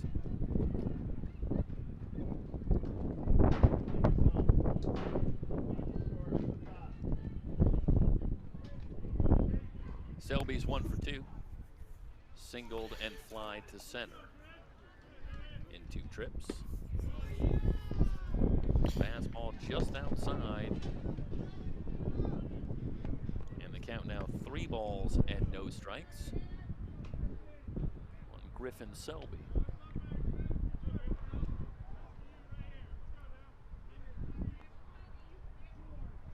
Williams ready. And misses with 4 straight fastballs, and Selby has a leadoff walk. Well, something that that Caleb can take from his outing before being replaced by Williams, which is the final line on him is 5 innings pitched, 23 batters faced, 6 strikeouts, 2 walks, 5 hits, 4 runs, 4 earned runs, and no hit by pitches and no balks. So that's the final stat line on him. And one thing that he's improved from last season, which was he did not walk as many batters as he did the season before. Or nearly, he's not nearly on pace for that. So that was a good little first outing. I mean, it's tough to get those 4 runners early on in the game, but those next 3 innings were a tough battle by him, and I think he did a good job. So Brandon needs to find the zone and and get back into the groove that Caleb left. Yeah, easy to forget that. Again, this is the first outing of the year, opening day for both these teams. So you take a look at that in the context of, it being the first start of the year. And I think you have to feel good if you're Caleb Turner, and especially the way that he was able to battle through some early adversity and pitch very well the last few innings that he was on the mound. A ball and a strike, and the count now on Crenshaw. We just had a view across the field into the Dons bullpen. So they have one guy, looks like he's stretching out, getting warm, and that's a bullpen catcher down there. So it'll be interesting to see what they're looking to do next inning here for the Dons as well, going into the bottom of the 6th. Looks like Chase Hennessy Getting up. Chase Hennessy. Okay, well now we have a Thank you, name Michael. to the image. Ripped into right field. Boyd on the run. This one's into the corner and to the wall. It's extra bases for Crenshaw.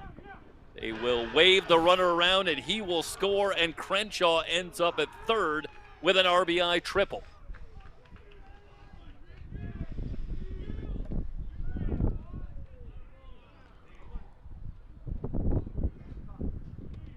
And this is, guys, hit hard and placed well for Crenshaw, who ends up at third with a stand-up triple.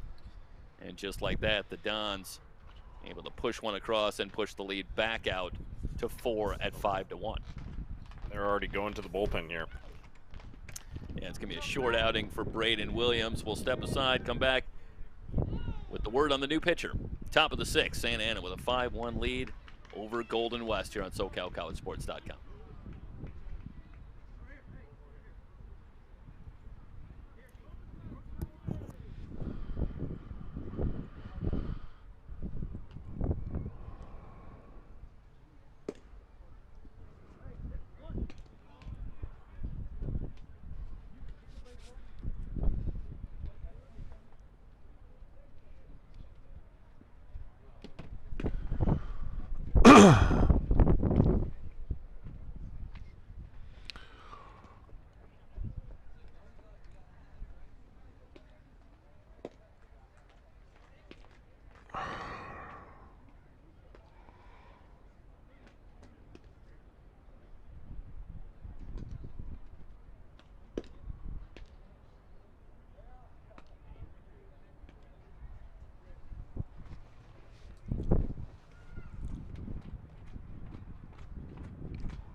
Right-hander Nick Craddock becomes the third pitcher of the afternoon for the Rustlers as he takes over for Braden Williams with a runner at third. Still nobody out as the Dons bat here in the top of the 6th, leading at 5-1.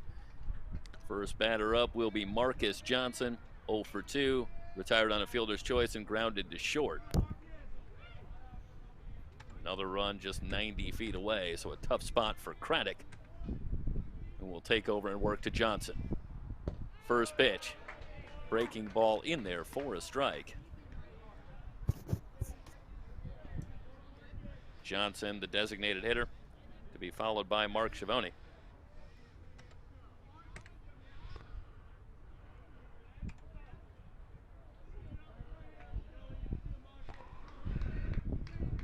And there is a good look at Marcus Johnson.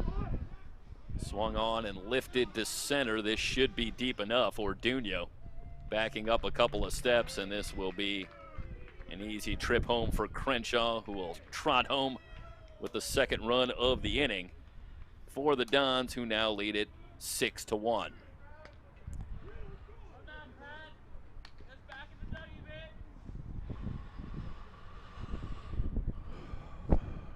So Johnson gets the runner in. One down, bases empty, and the Dons back out to the 6-1 lead. With Schiavone at the plate, he struck out twice.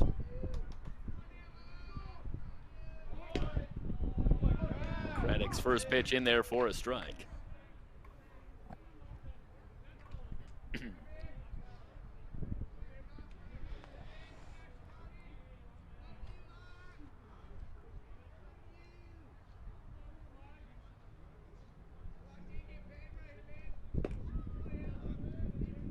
That one well outside for a ball and a strike.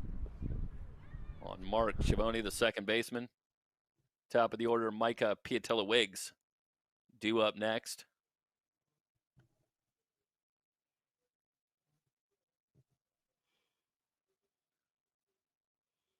The 1-1 pitch from Craddock, and a swing and a miss. A ball and 2 strikes now on Schiavone. We're in the top of the 6th, with the Dons on top 6-1. They're in the bottom of the 5th at Saddleback, as that one misses outside. 2 balls and 2 strikes to count.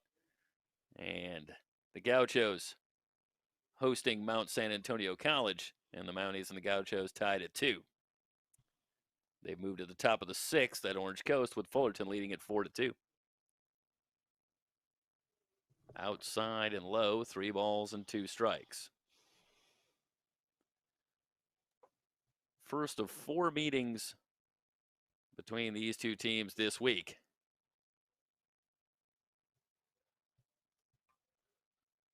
Be back in action on Thursday, and then a doubleheader on Friday. Cold, strike 3.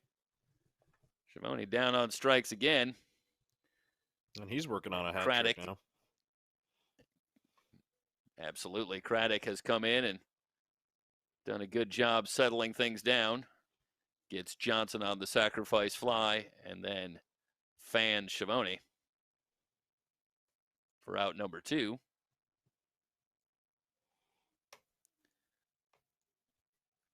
And that'll bring up Micah Piatella-Wiggs, who's 1 for 3, had a base hit back in the first. He's grounded out twice. Breaking ball back to the screen.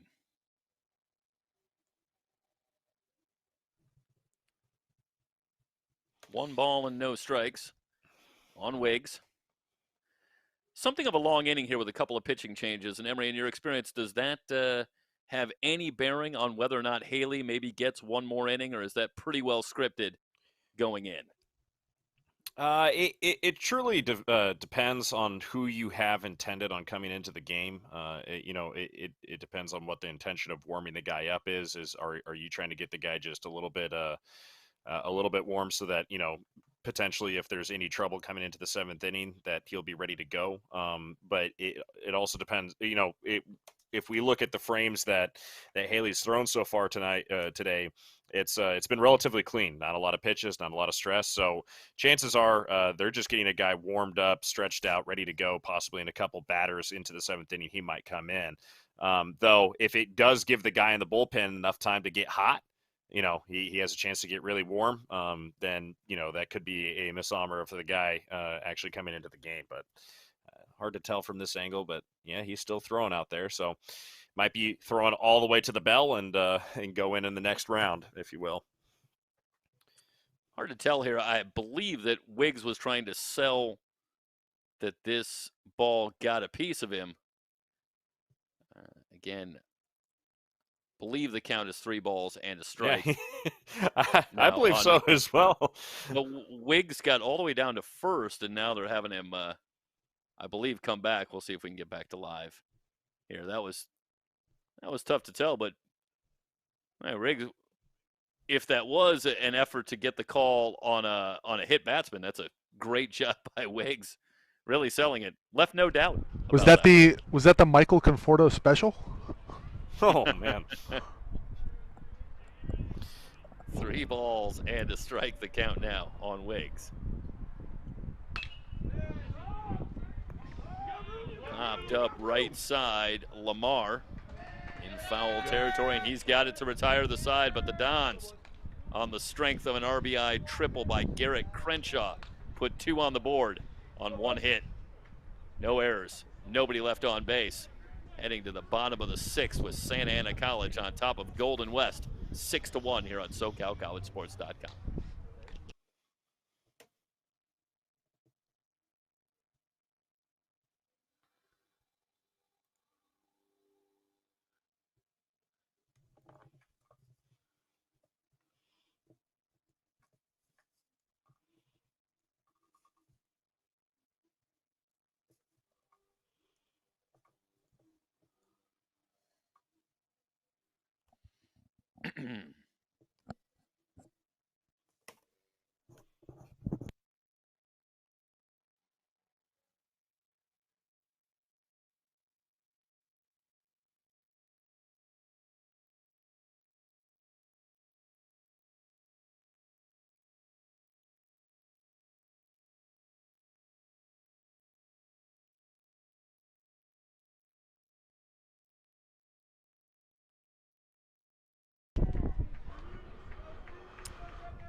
Steven Casas will lead things off, to be followed by Logan Galena and Christian Lamar. 4, 5, and 6 due up against left-hander Josh Haley, who works into the 6th and starts Casas out with a fastball for a strike. Well, not to say like I called it, for instance, but just as what I was assuming here is they're getting a guy a little bit warmed up in the bullpen. He's just there to stay a little hot in case the inning starts to look a little erratic or out of sorts here for Haley. But Haley coming in strong into the 7th inning, and he's gonna, excuse me, the 6th inning, and he's gonna try and finish out the 6th inning, reduce the strain on the bullpen for the rest of the series. Watching Haley pitching from the left side and a little bit of the look of him, I can't imagine that I am the first person ever to draw a David Wells reference, maybe, to Josh Haley. Am I way off base on that one? With the left-hander? He's kind of got the same style. Yeah, I can see it. The look, and also actually the way well worth mentioning that he's pitching incredibly well. Yeah, well, look at the leg lift, actually, the way Casas. The way he canters his body back and kind of just easily throws it, and with almost seems like little effort, just zips it right there into the zone. I really think, and a left-hander to boot, the whole thing's giving me a little bit. He's got a little bit of the look to start, and then kind of an overall sort of David Wells feel, and I can't imagine that's too bad of a comparison if you're a pitcher. 1 ball, no strikes. Meanwhile, to Galena. Hopefully Josh doesn't mind. I figure being compared to a big leaguer and a rather successful one at that is a pretty darn good compliment. Deep to center and back at the track, and tracking it down is Wiggs. So Galena gives it a ride, but to the deepest part of the ballpark. Shoot, he might be looking to go into the 7th inning at this rate if he keeps up. This kind of quick work here in the 6th inning. So 2 down, bases empty, and that'll bring up Lamar, who has grounded out and singled in 2 trips. And there is Christian Lamar, first pitch swinging, and he fouls it back. Figure out always bring a great defensive play back to pitching. That's right. You would. I'll tell you, for balance, we're going to need to bring in a hitter on the broadcast for the for the 3-man effect here. This one hit hard to right field. Selby there, and he'll take it just in front of the track to retire the side. So the Rustlers, with a couple of hard hit balls, but ultimately nothing to show for it, here in the bottom of the 6th, 3 up, 3 down. We head to the 7th. Santa Ana with a 6-1 lead on Golden West here on SoCalCollegeSports.com.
Derek Sims will lead things off in the top of the 7th, to be followed by Nick Lopez and Cedric Perez. Heart of the order due up against right-hander Nick Craddock.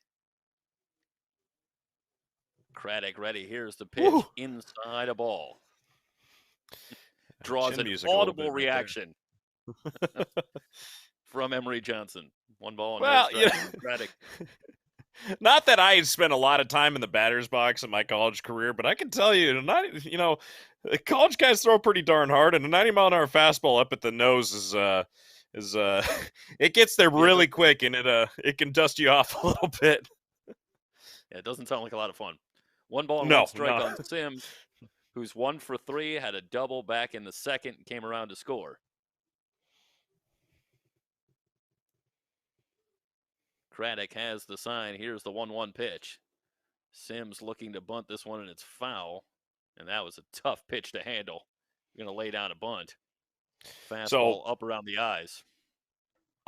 In my college career, was rather notorious for not being able to field bunts very well. And it wasn't necessarily the fielding part that was difficult for me. It was the delivery to the first baseman. That was the difficult part. Something about just, picking a ball up and then standing straight up at 6'8".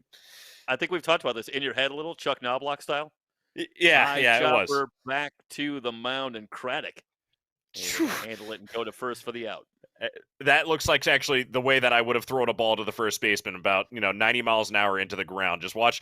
He gets this, and then all of a sudden it's panic time. Throw, and throw as hard as you can. Just get it there. Get it out of your hand as fast as possible. But I had a knack for whenever guys would square to bunt, I'd throw a 2-seamer right in on their hands. Try and be as aggressive as possible with your fastball, so I didn't have to field any bunts, because if you break someone's bat, or preferably break their bat, it makes it very difficult makes it very difficult to put a bunt down. Lopez, a wave and a miss at the breaking ball from Craddock, and it's no balls and a strike. Lopez 1 for 3, an RBI double back in the 2nd inning. 0-1 pitch, fastball high. 1 ball, 1 strike on Nick Lopez. The Dons have been in control from the outset, 3 on the board in the 1st. Another run in the 2nd to grab the early lead, and they haven't let go. Thanks to a strong outing on the mound as well from Josh Haley so far. A swing and a miss at the fastball, and the count now 1-2 on Lopez.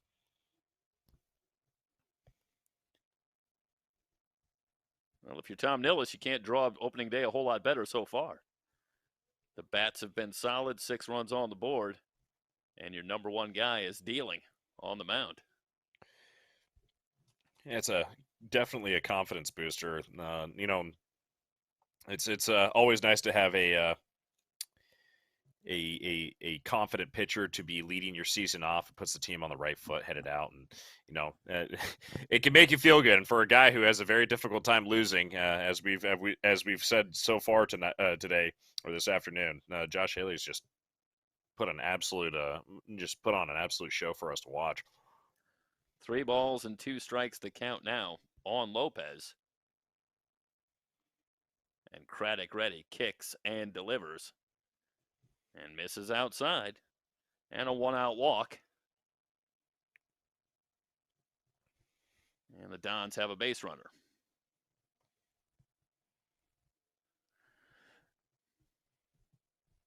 First base runner that Craddock has allowed since he came on to relieve Braden Williams an inning ago. He retired his first 4 batters that he faced. And that'll bring up Cedric Perez, 1 for 2 with a walk. He got things going with a 2-run double back in the 1st inning to open the scoring. Fastball from Craddock is high.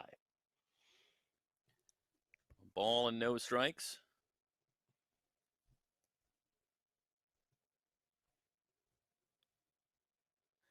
Talked with Drew Ramos in preparation for the broadcast today, and he talked a little bit about Caleb Turner. And he mentioned a couple of other pitchers that he thought were likely to be in the fold today, but neither one of them that we discussed were Braden Williams or Nick Craddock. So things have gone slightly off script, it would seem, for the Rustlers so far today, but a long season, even an abbreviated one here in 2021, gets underway with this one. A lot of baseball still to come. Line drive into left center. This one's going to get to the gap and all the way to the wall.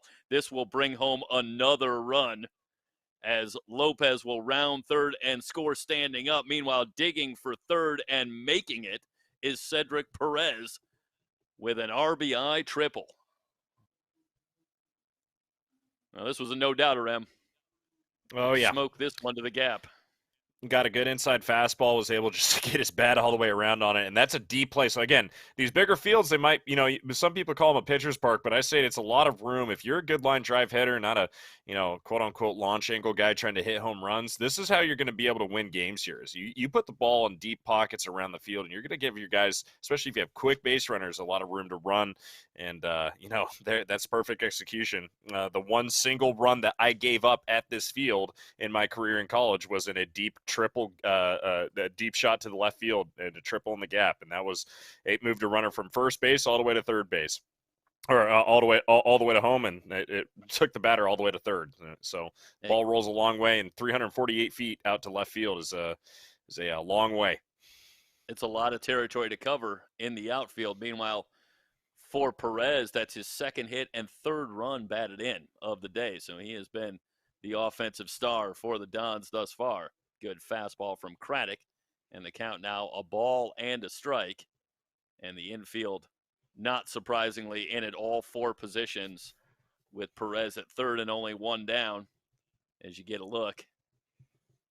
And obviously at this point, Golden West trailing big, but can ill afford to get any further down. As the fastball misses low and away, 2 balls and a strike on Davis, who's 0 for 2. Did have a walk back in the first inning.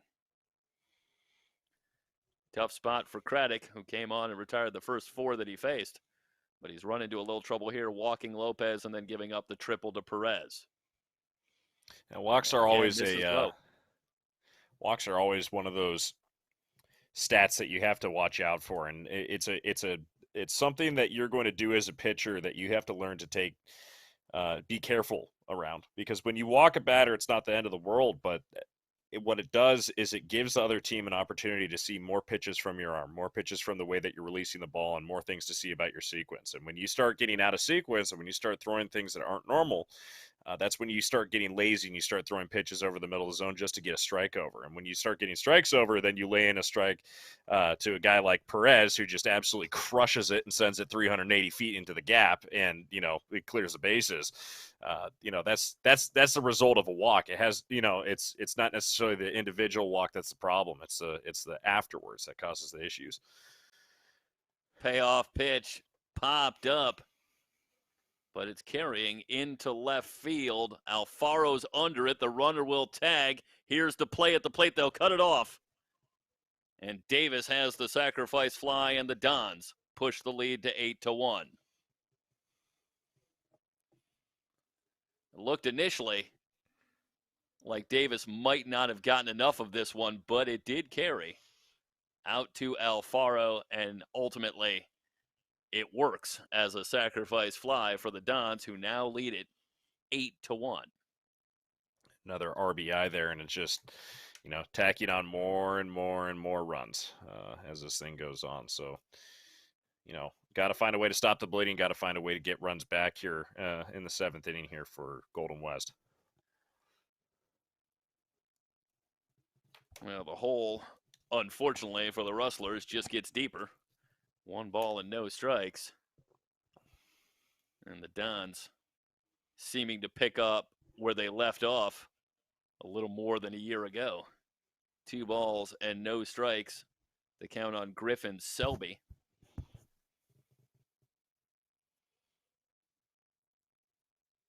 Five extra base hits in the game for the Dons, and that's been a storyline. They have had the hard hit balls driven to center, but on the run, it is Orduño who has it to retire the side. 2 runs on 1 hit.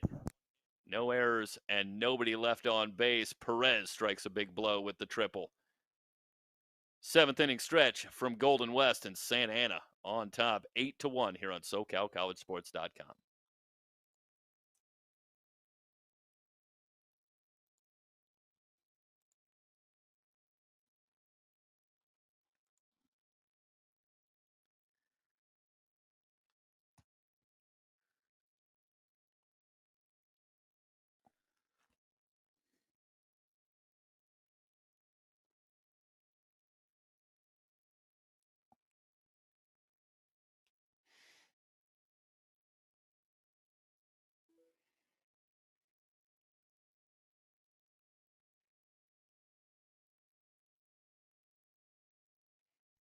new pitcher on for Santa Ana.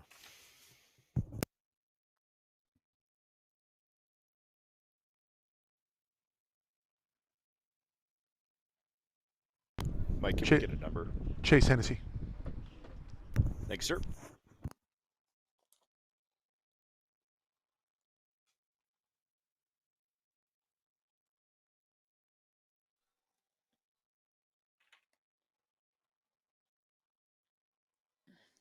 Right-hander Chase Hennessy will replace Haley here in the bottom of the 7th inning, where he'll work to the bottom of the order of Sergio Alfaro, Zane Parmenter, and Masai Dorsey. And what a job by Haley through 6 innings.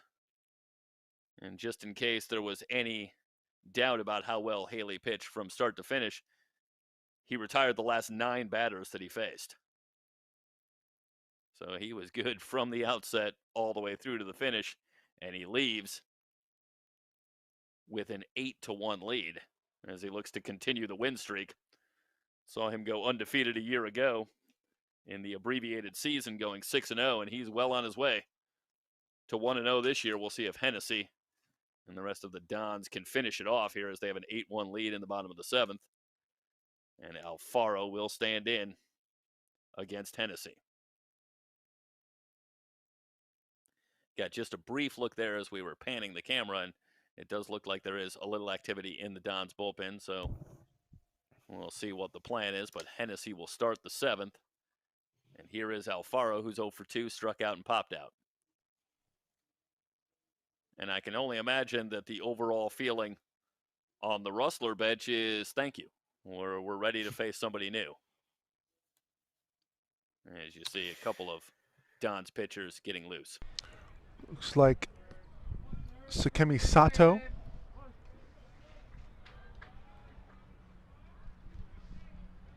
I got 29 and 13, Mike.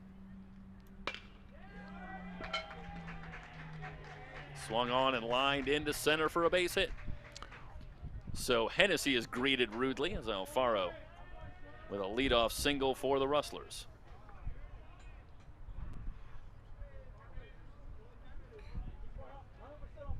Well, if you want to know just how good Josh Haley was, he went 6 innings pitched with 24 batters faced, 7 strikeouts, no walks, 4 hits, 1 run, no earned runs, that is.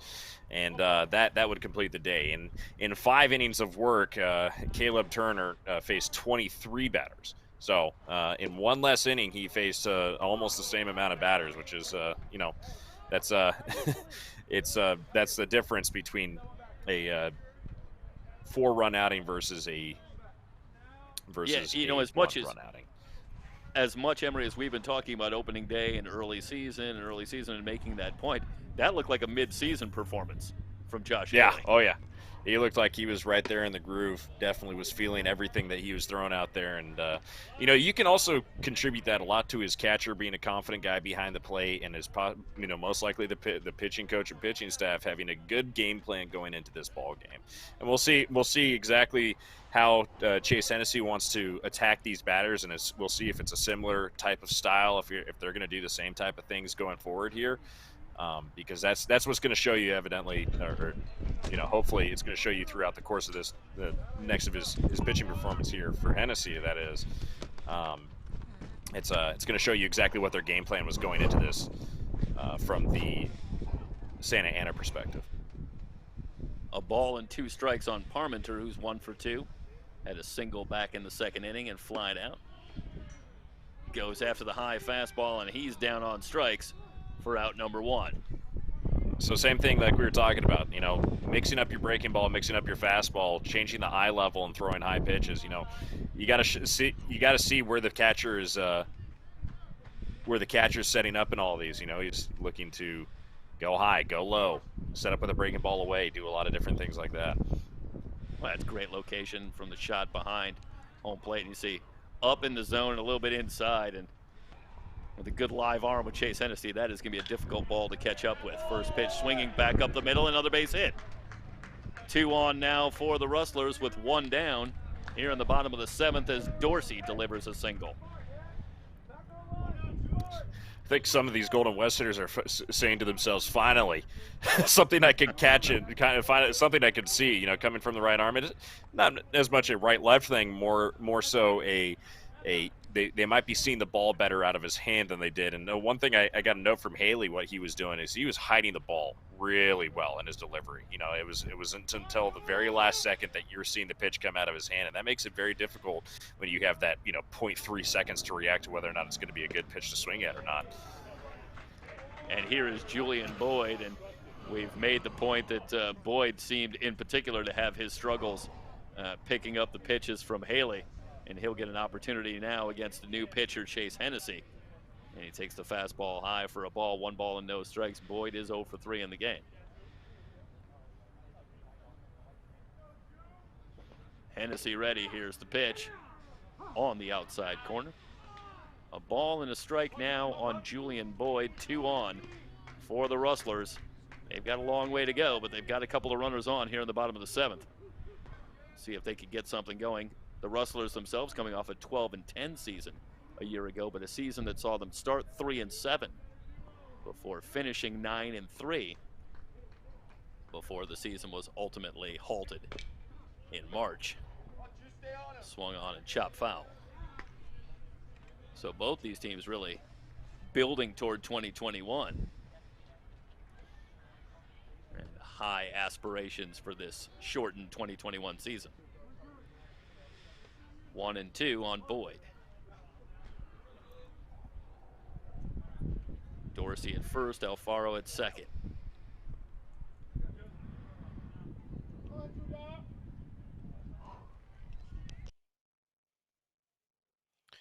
Next couple pitches here from Hennessy are going to be very pivotal here for this inning. Grounded on the right side. This could be 2. Over to second for 1. They won't get Boyd at first. No throw, but it will go down as a fielder's choice. So runners at the corners now, 2 down, as Boyd is retired on the fielder's choice. Well, it still moves the runner over to third base, but not exactly what you want to do from the Golden West offense perspective. And you're lucky to get out of the double play there. Luckily, Boyd is pretty darn quick down the base path, so at least you have runners on the corners and you can try to do something with it. These guys have been seeing the ball out of Hennessy's hands pretty darn good. That'll bring up Cole Andel-Volge, who's 1 for 3, had a single back in the first. Started 2, but able to hold up on the fastball for ball 1. Well, what did Bones always talk about, Coach Tony Barbone, when we would work with him at the championship? And when you're down big, it starts with just putting some crooked numbers on the board. You start anywhere. Not much time left for Golden West, but right, if they're going to make some kind of late run here, they need to pick up a couple of hits here and at least start with a couple of runs on the board. So this becomes a big at-bat for Andel-Volge. At least if you can bring home a run or 2, you give yourself something of a chance. Can't get it all back in 1 inning most of the time, but you start with a crooked number here or there.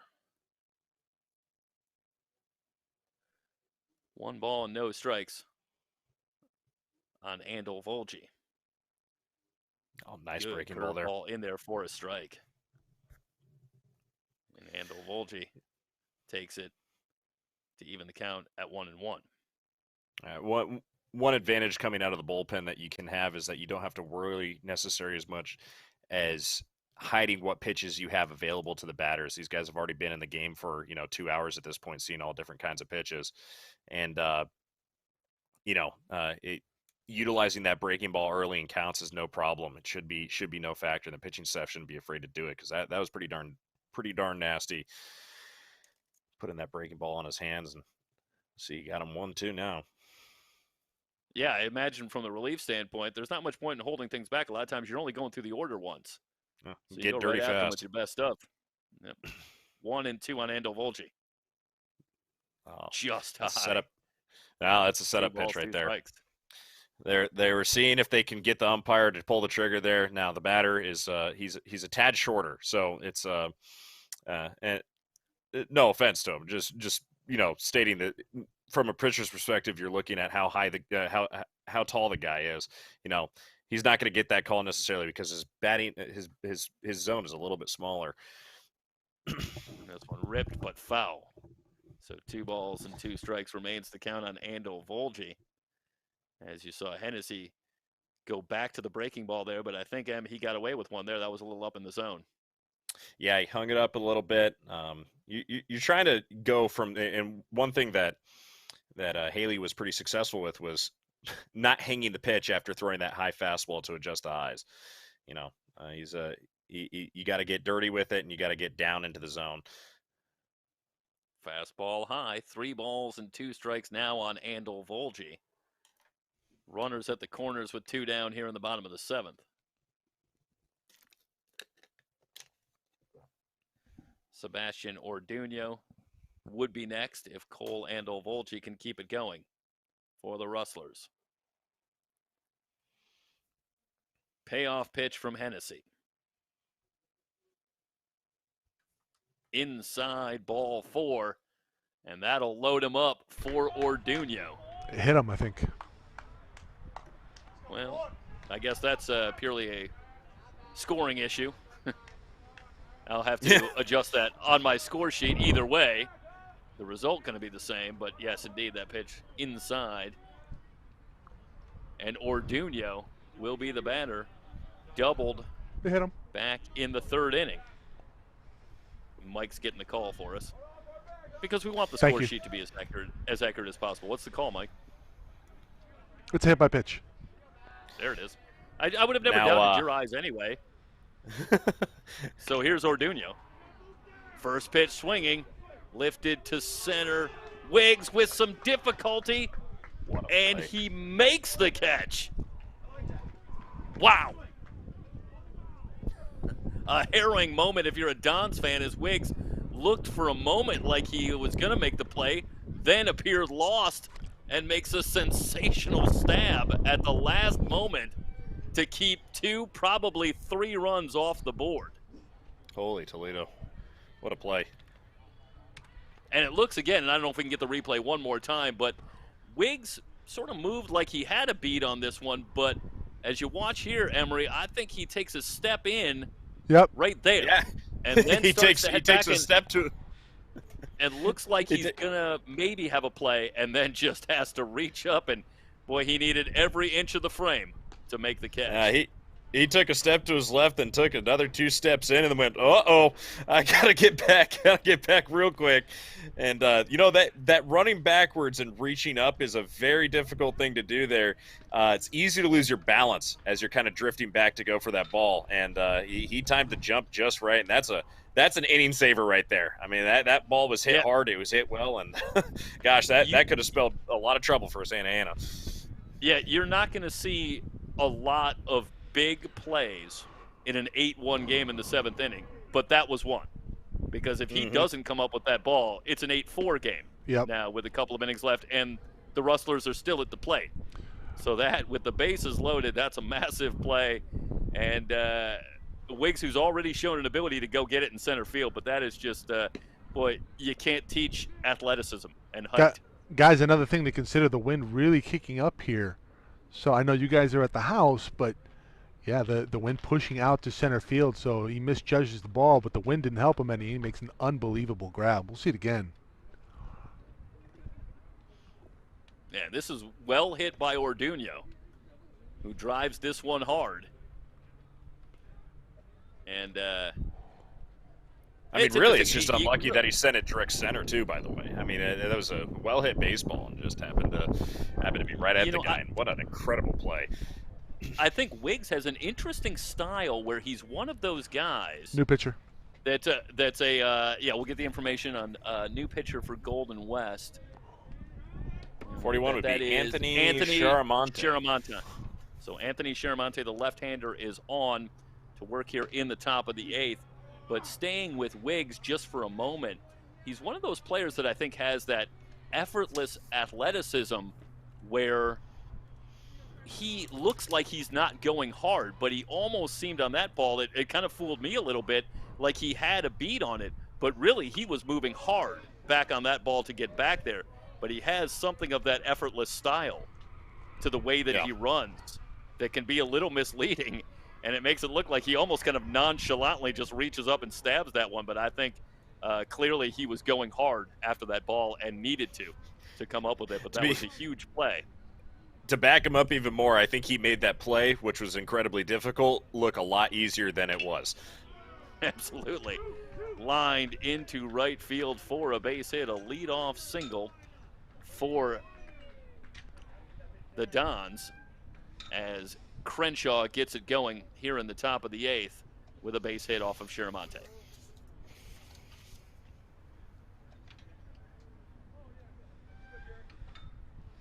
So Anthony Shiramonte, the new pitcher.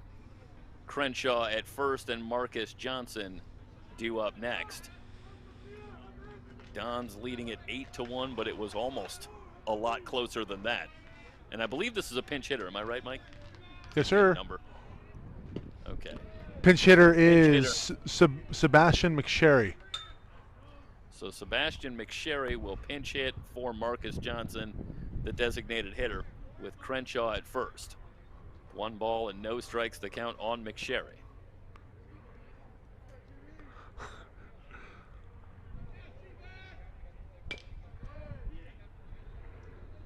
Chopper foul.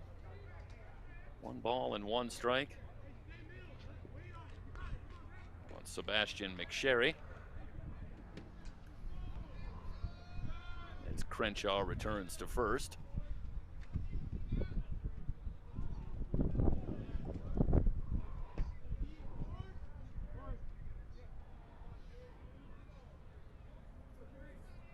Shiramonte ready. Kicks and delivers. And this one grounded foul again. 1 ball and 2 strikes. The count now on Sebastian McSherry.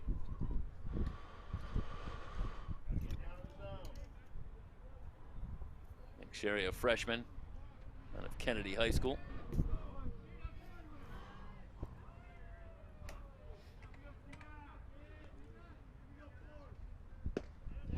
Crenshaw bluffs towards second and the fastball high. Count evened up, 2 balls and 2 strikes.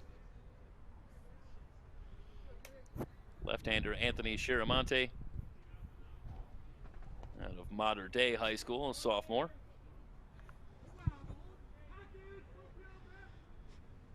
From the belt, 2-2 pitch. Laced into left field, a base hit for McSherry, back-to-back singles. And the Dons have something going here in the top of the 8th. And this one up in the zone, and McSherry doesn't miss it. Yeah, it's, I don't know, a lot of the offerings that he's thrown so far have been rather flat. Looks like he's just kind of guiding the ball onto the zone. And, I mean, shoot, looks like Sherry really took advantage of an opportunity there, and he's got to change something up quick because these guys are just seeing the ball and doing everything they want to do with it. Alan Huerta will pinch run for McSherry.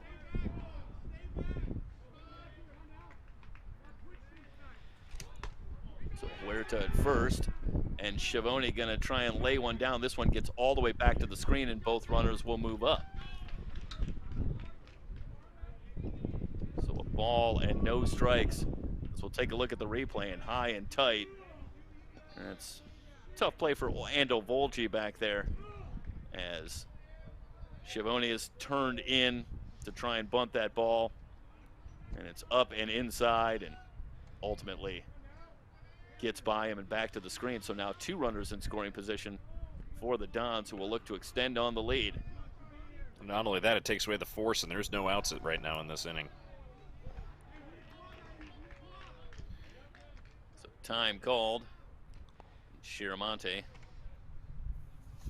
will reset against Schiavone, who's 0 for 3. Tough day at the plate, but an opportunity here to pick up a couple of insurance runs for the Dons. Inside, and that looked like it got a piece of him.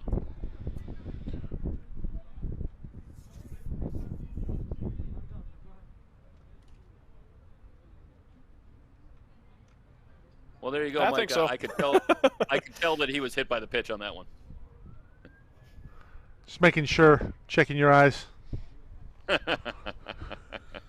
I needed my ears on that one. Unfortunately for Mark Schiavone, I could hear that one. And that one bounced in and got a piece of him. So the bases are loaded now for the Dons. Still nobody out.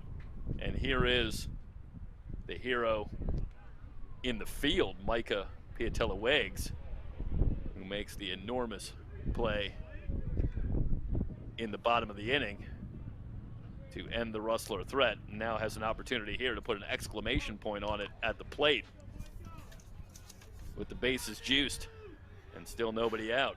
He's 1 for 4 today. Shiramonte ready.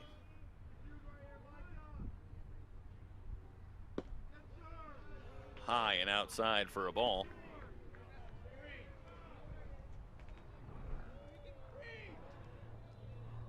Piatella-Wiggs, one of the returning players for the Dons.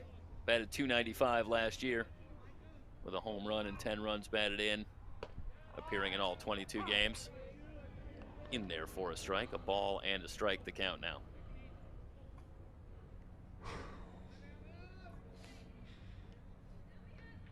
Well, the Rustlers bring in a lot of players from different schools a year ago. More of a makeshift lineup as they're bringing together some guys who didn't play together, and maybe that's a little bit of an advantage for the Dons that we haven't really gotten to too much today, but a lot of players up and down this roster for the Dons played right here a year ago.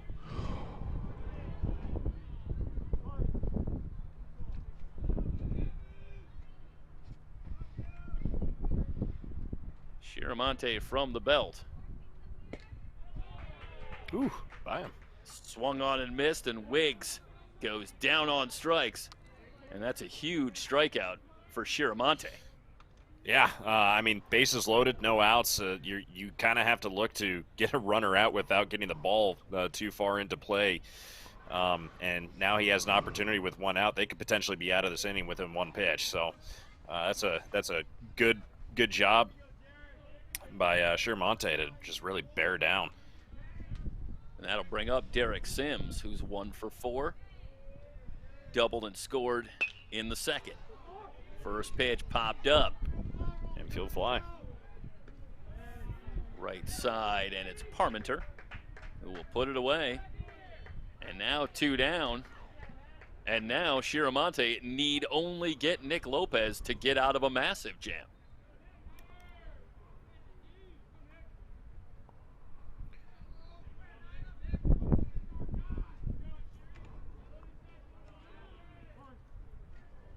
Well, it's a 7-run game, so can't really say that it's a game saver, but this would have to be a pretty good feeling for young Anthony Shiramonte if he can work himself out of this jam.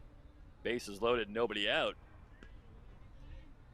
And he's one batter away from getting away unscathed. But Nick Lopez stands in his way. He's 1 for 3 with a walk.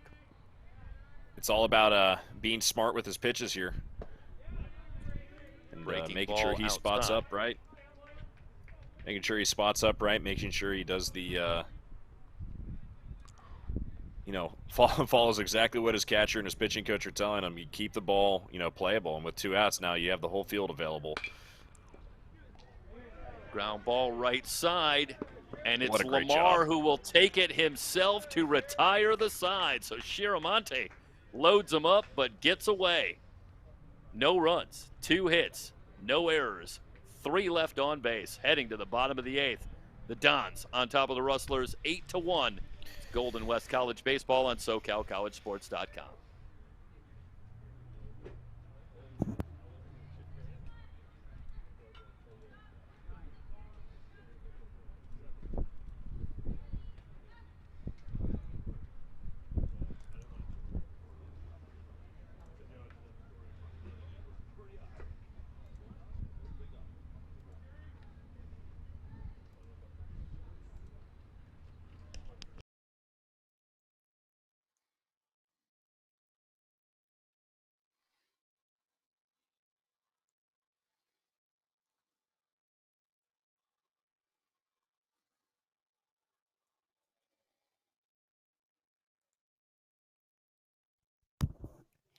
Hey, Jeff, can you clear up something for me stat-wise?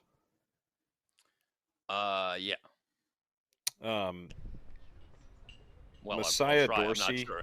Yeah, no, Messiah Dorsey in his last at bat. Was that a base hit? Let's see. Yes, I had it down as a single. Okay, yeah. I just wanted to make sure because I didn't Yeah, mark Mike, is one it beat, still- but Mike, you still got 2 errors. 2 errors for Santa Ana, 1 for Golden West. Is that right? Or That's the other way affirmative. around? I have Yeah, Santa 2. Ana with 8 runs, Oh. 9 hits, 1 error. Rustlers 1 run, 7 hits, 2 errors. Okay. I have Yeah, 2 so it should be a errors base hit then. marked down. Where did my second? I think you have an error on the ball that Orduno hit back in the 3rd inning. Because I wasn't sure about that ball because I didn't see it when it was live, but I think Sure. that went down as a hit. I think it went down as a double. Oh, no, I marked down something wrong in the 1st inning. Actually, was what it was. Okay. So that's my mistake. Same. Is it new pitcher, Mike? Yes, it is. Yeah, no, it's Sakimi Sato. Okay. That'd be a new pitcher. Well, Number 13. is it number 13? Is that right? Oh yeah, Sakemi Yes, sir. Sato. Okay. And just a heads up, everybody, www.socalcollege.sports.com. We will be broadcasting baseball and softball this spring for Golden West. Next time out, it will be softball next Wednesday. As I believe they take on, is it Orange Coast, Stoy? I'd have to double check. I'm sorry, not that I have that in front of me. As we're back with Steven Casas at the plate working against new pitcher Sakemi Sato. Becomes the 3rd pitcher of the day for the Dons, who lead it 8-1. Sato ready, and the fastball high. And Mike, sorry, is it 1 ball, no strikes, or is it 2? 1-0. All 1-0. right, so 1-0 on Casas, who's 1 for 3 today. Sato ready, fouled away. There is a look at Steven Casas.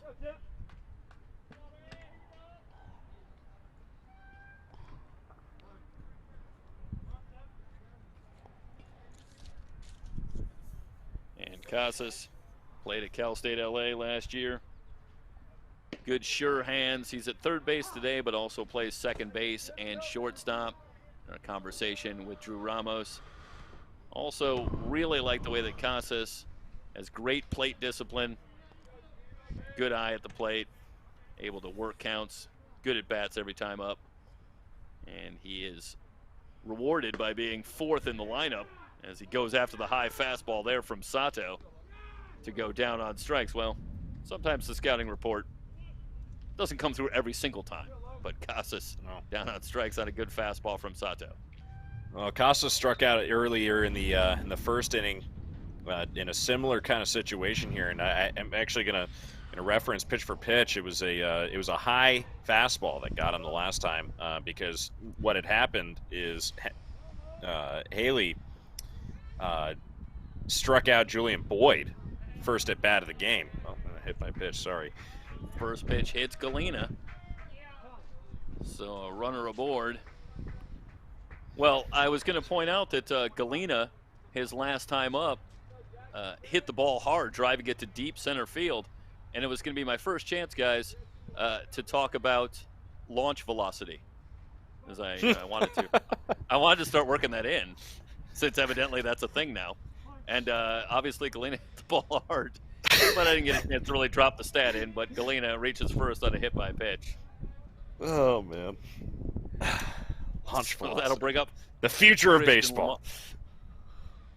These are the stats now. I know. Well, isn't that? I think that's that's something that DFS guys will end up using to determine who's hitting the ball hard as they play their daily fantasy sports. It's Jackson Lappiner is the batter, I believe, for Golden West College, a pinch hitter for Christian Lamar.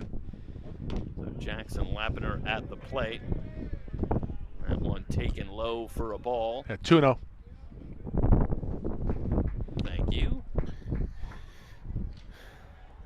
2 balls, no strikes on the pinch hitter Jackson Lappiner. Sergio Alfaro waits on deck. We're in the bottom of the 8th with the Dons on top of the Rustlers 8-1.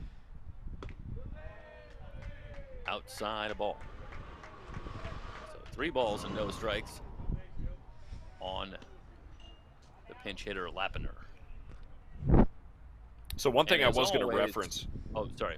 Go ahead, Amory.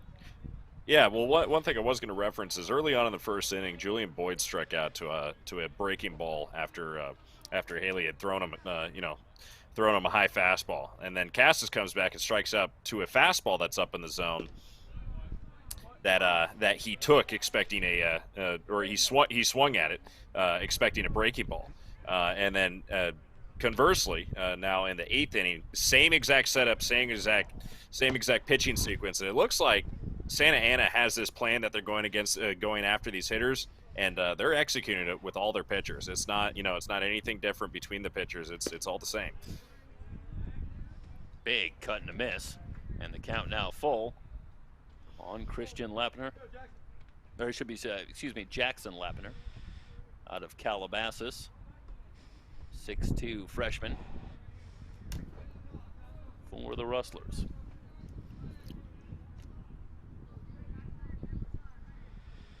Sato ready. Payoff pitch. Back to the fastball and outside for a ball. And the Rustlers now with a couple of runners on. Only 1 out. And Sergio Alfaro due up next. Got to find a way to take advantage of this if you're Golden West. I mean, those 1-out walks, 2-out walks, those are prime opportunities to get runs across the board and throw up a staggered number, as Tony Barbones would say, our good friend up north.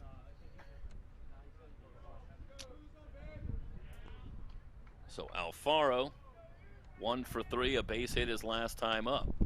And Sato in a bit of a jam. As the Dons trying to close this one out. Fastball in for a strike.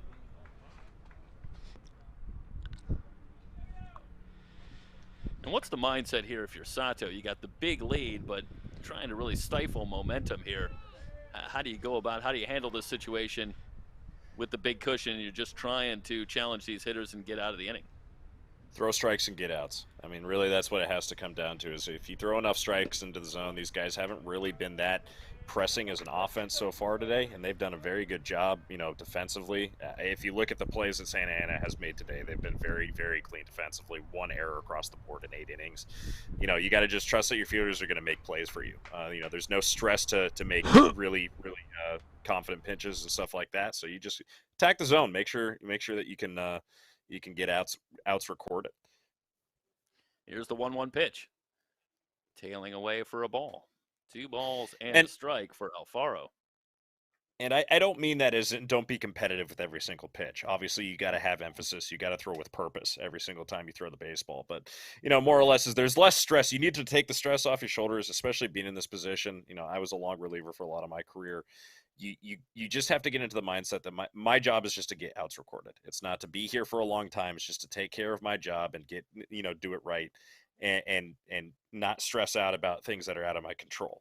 Right. You got 2 runners on. That shouldn't be a big, a thought in your head. And what the pitching coach is going to do walking out of the mound right now is I'm going to take a guess. I'm good at guesses, I get potentially here. Pitching coach just walked out to the mound and he's going, "So what did you eat for lunch today?" Kind of thing. Because he's clearly thinking very intently on the situation. And if you have the opportunity to get your mind off of things as a relief pitcher, it's probably better. Give it your all, throw strikes, get down in the zone and make sure guys are not making, hard hit baseballs. Yeah, I mean, the beginning of this rally, when you look at it for the Rustlers, this is largely of Sato's own doing. It's a hit batter and a walk, and now he's down 3 balls and a strike. So this isn't the Rustlers, stringing together base hits and hitting the ball hard. Right now, Sato's digging himself into his own jam here. Right. So the Dons, obviously, they'll come out, get a visit, see if they can settle him down and getting him back to getting the ball over the plate and challenging these Rustler hitters. Because right now, Golden West not having to do a whole lot to put runners on. Oh, yeah. They're actually very thankful for this. Here's the pitch, and that one misses outside. Another walk, and now they're loaded. This Still might one be a out. situation where you see them to go to the bullpen if they don't already have a guy getting hot. I guarantee you there's one getting hot right now. Well, 1 year ago, the Dons had one of the premier closers in the entire 3C2A in Kyle Hoskins, who had 8 saves and an ERA of 1.14. But they don't have that luxury this year, as Hoskins has moved on. First pitch and a swing and a miss from Parmenter.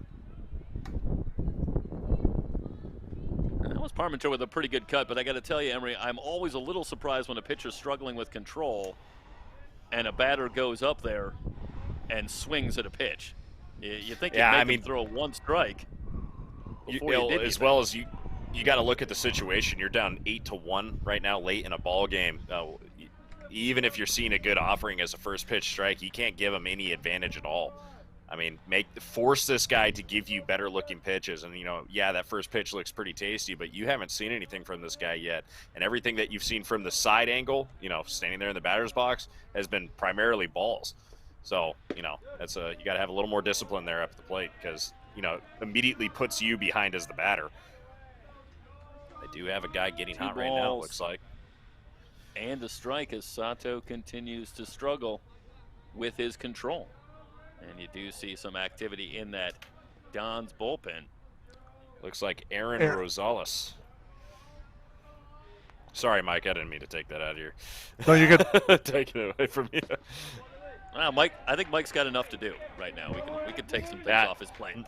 No problem. Big shout out to the producer today, Mike Cepeda, man. I mean, we normally, if you look at a normal broadcast from SoCal College Sports, I mean, 3-4 guys working in it on the actual production side, and it's now been reduced to one man at the keys, and that's Mike Cepeda. So, thank you for putting this whole thing together for us, Mike. It's awesome to be able to commentate on this game.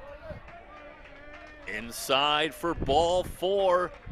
Sato continues to struggle, and the Rustlers bring home a run without a hit in the inning. So now it's 8-2. Again, it was inside and tight. Yeah. In one sense, it doesn't change the score, but that's going to be it for him.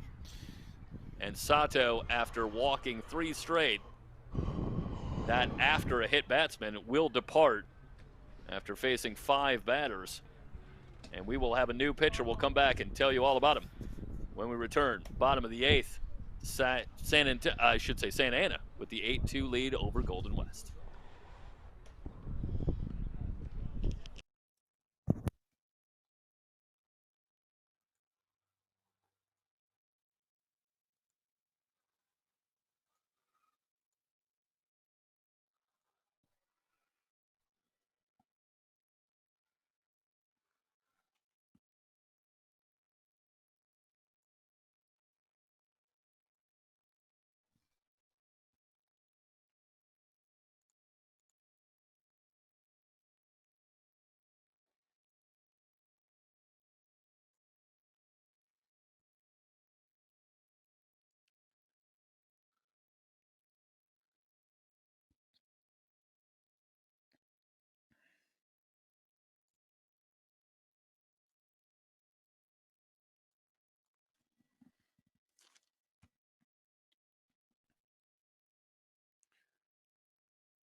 New pitcher, right-hander Aaron Rosales takes over for the Dons.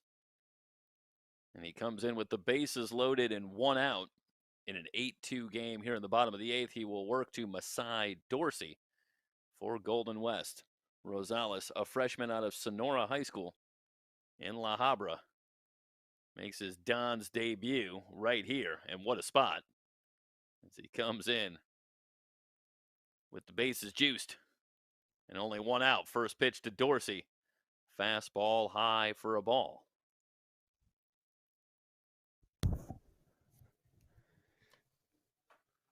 And there is a look at Masai Dorsey, who's 1 for 3, a base hit his last time up. Big chance here to cut into this deficit for the Rustlers. Trying to claw their way back. Missing outside again for Rosales, 2-0. Well, not the way you want to start out the inning for Santa Ana. I mean, to have the bases juiced and now 2-0 after the pitching change. And to think that a couple batters ago, we started this inning out with a strikeout. So a lot of work here for Rosales to make up, I think. And Rosales immediately way down in the count now, 3 balls and no strikes to Dorsey. And you got to believe Dorsey's going to have the take sign here, maybe twice. Rosales ready. The 3-0. Oh, my goodness. Just high. And he walks Dorsey on 4 pitches.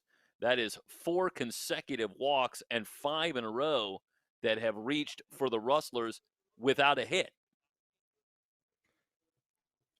I mean, that's giving bases away for free at this point. And, you know, we talk about as pitching staffs, you know, minimizing risk, minimizing the problems that are, you know, that are going to compound. And, you know, these walks, I mean, this is just, you know, free bases. You know, there's nothing that Golden West is doing right now except for being disciplined at the plate. That's contributing to the runs getting across the plate here. And now Rosales misses way high with the fastball. That's 5 straight balls from Rosales since he's come on, as he works to Julian Boyd, who's 0 for 4. And all of a sudden, what had been a pretty comfortable margin for the Dons throughout is becoming decidedly uncomfortable down the stretch. The potential tying run is on deck. Good fastball for a strike. Well, it's got to be a nightmare for you out on the mound, Emery, when you're having trouble throwing strikes even with the fastball. And that seems to be the case with Sato and then Rosales. Is even the one pitch, your one potential out pitch, you would think they're having trouble with location. And the breaking ball misses way upstairs, 2 balls and a strike. And again, no place to put Boyd. Yeah, it's you know, there's a couple things that can happen in this moment here, and one of the things that's going through your head here is just, gosh, get me out of here. That can be one of the many responses that a pitcher's going to have, and so whatever I can do to get myself out of this situation, hopefully it's not taking the easy way out, but just you got to keep attacking the zone. I mean, whatever it takes to get a ball in, you know, to that catcher's glove. Randy Johnson used to talk about when things are getting really erratic when you're on the mound, you know, one of the things is taking the catcher's glove and then looking at the pocket of the glove and then looking at one individual stitch and then going down and trying to hit that with the baseball.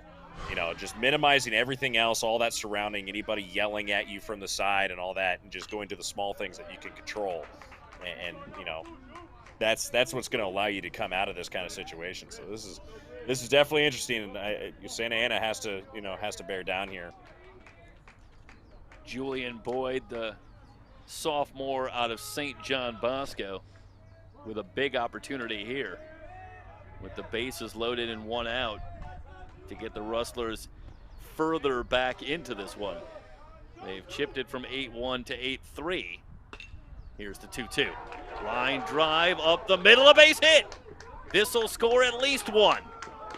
Little trouble for Wiggs out in center field. That's going to allow the second run to score standing up. It's a 2-run single for Julian Boyd. Wow, just what a great piece of hitting. You know, these guys, they've been told to be patient by their coach, and this is taking advantage of a pitch that he just laced right there in the middle.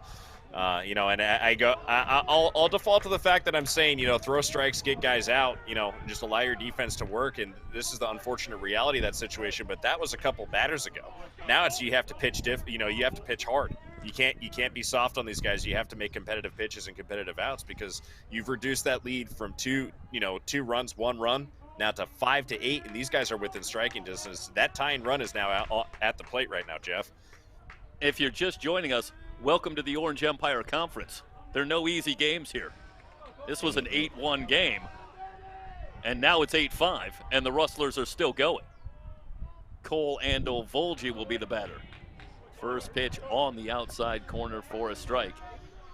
Well, if you're the Dons, maybe you hope that now, if you're Rosales, now you're in a real fight. Maybe he can just relax, clear his mind, and go to pitching. Right. Sometimes it can be a challenge to finish when you feel like you really should finish. You know, it's interesting how the mental aspect might play a role here. Let's see how Rosales works. Yeah, that heart rate sometimes needs to be elevated in order for guys to start executing pitches. But you know, this is stress. This is about as maximum as the stress level is going to get out on the mound. As you've now just you've just reduced your lead, and you're facing the top of the order. So these guys are here to hit, and you know, the batter Cole, he's put the bat on the ball today. So you know, that's another thing to have in your mind. You wonder sometimes when you're talking about relief pitchers, big swing and a miss from Andel-Volge, and talk about the difference between pitching with a 7-run lead and pitching with a 1-run lead. And I wonder sometimes for pitchers if it's not a little easier sometimes to pitch with a 1-run lead. And you just have to go out there and execute exactly as you've trained to execute. And there's nothing that different. mindset coming out of the bullpen. Yeah. 7 runs sometimes can be a little tricky. Yeah. Yeah, it's that mindset coming out of the bullpen, which is I'm going in here to be a killer, you know, figuratively, is I'm going in here to absolutely do as much damage as I can to these hitters, you know, and this is going to sound funny, but emotionally and I'm trying to ruin the team's morale by me coming into the game. That doesn't matter if I have an 8-run lead, doesn't matter if I have a 1-run lead, doesn't matter if we're losing. My job is to shut down whatever emotion that these guys have. You go out there, walk a couple guys, they've just got a whole bunch of momentum moving. And, you know, this is still 1 out with 2 runners on. Tying run at the plate here in the bottom of the 8th. 1-2 on Andel-Volge. Rosales kicks and delivers, blew it by him. Well, it's the point that I was sort of alluding to here in the last minute or so, and I don't know that it's a total accident that was by far the best at bat that Aaron Rosales has had since he's come into the game. And I think maybe he was able to just sort of let go of the pressure of trying to be too fine and finish things out with the big lead, and he could just rear back and pitch. Yeah, you just got to rear back and bludgeon them down. Yeah, absolutely. And he did so right there to Andel-Volge, and that was the best stuff he's shown. And that'll bring up Sebastian Orduño, who was robbed of extra bases on the great play an inning ago by Wiggs, and how big does that play loom? Now, mind you, we are almost back to the top of the order again. Not the top of the order, but you know we've almost batted around. This will be the last. They batter have batted before, around. We see Steven Casas again. Yeah. Yeah, exactly. So this is the 9th batter to bat in the inning. But with 2 down, now Rosales is just 1 out away from getting out of the nightmare inning and getting to the 9th, with the Dons still leading it by 3. But Orduño is one of the big bats in this lineup, and a guy that Drew Ramos was very high on in our conversation about what a talent Sebastian Orduño is. And one of the things he said about Orduño that I thought was interesting, but one of the things that he loves about this young man is that Orduño has the talent to have the swagger out there. They can walk around as a guy who could do things that other players can't, but that's not how he is. He's a grinder. So he's a talent who's got the kind of grinder of a guy who's trying to work his way into the lineup. Oh, yeah. 2 balls and no strikes. That one misses high and away. 3 balls, no strikes now on Orduño. Orduño today, 1 for 4, doubled and scored back in the 3rd.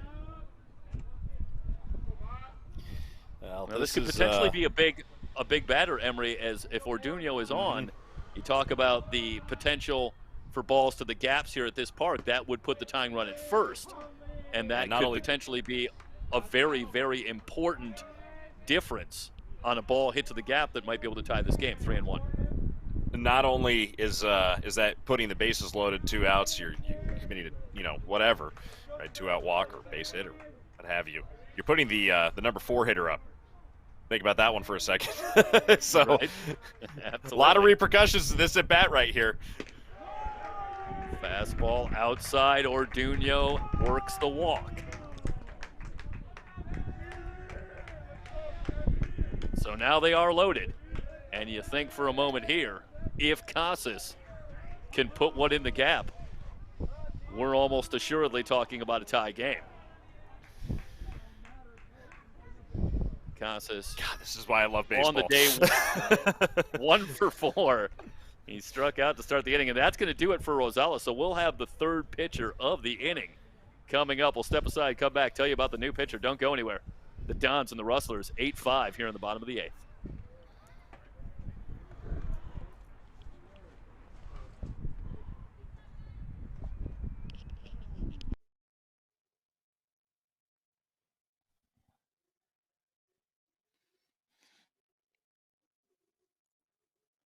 I got the new pitcher, Dane Baker.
Right-hander Dane Baker becomes the 5th pitcher of the game for the Dons and the 3rd here in the 8th inning as he comes in with the bases loaded. And Steven Casas coming to the plate. Baker, a sophomore, played for the Dons a year ago in 14 2/3 innings of work.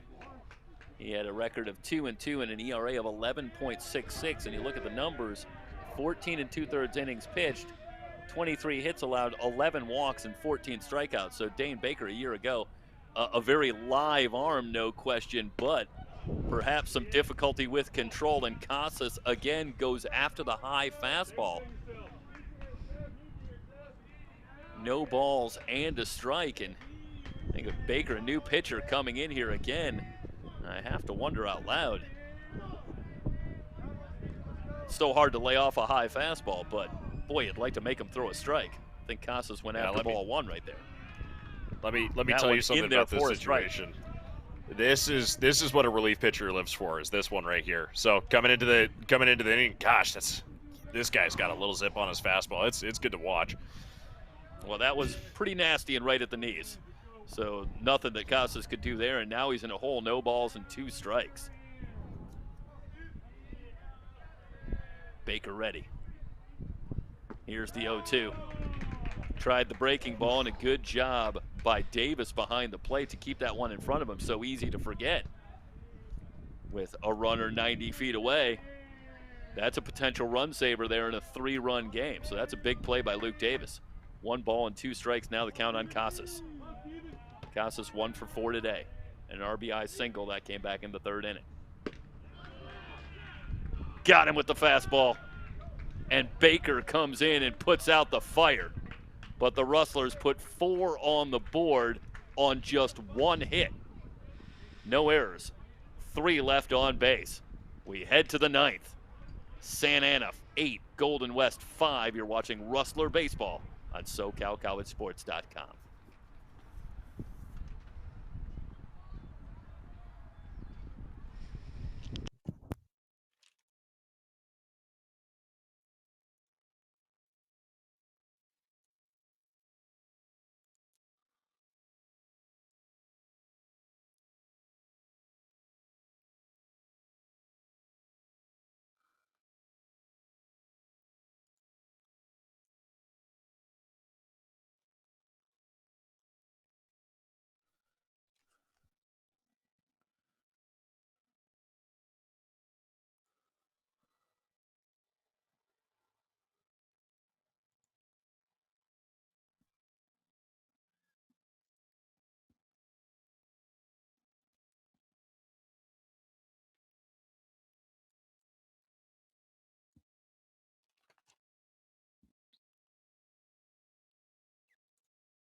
New pitcher Nick Merkin on for the Rustlers.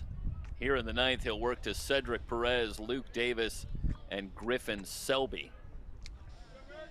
He tried to keep the momentum going. And guys, when Shiramonte loaded the bases with nobody out and then worked his way out of the jam, that seems like 2 hours ago.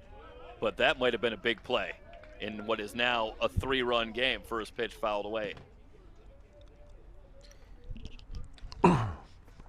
Perez, Davis, and Selby due up. Merkin, the left-hander, played at Golden West last year. Just low for a ball, 1 ball and no strikes. How large is that play in center field when the bases were loaded? Massive. Just absolutely huge. Yeah. That takes 3 off the board right there. Tie game. Absolutely.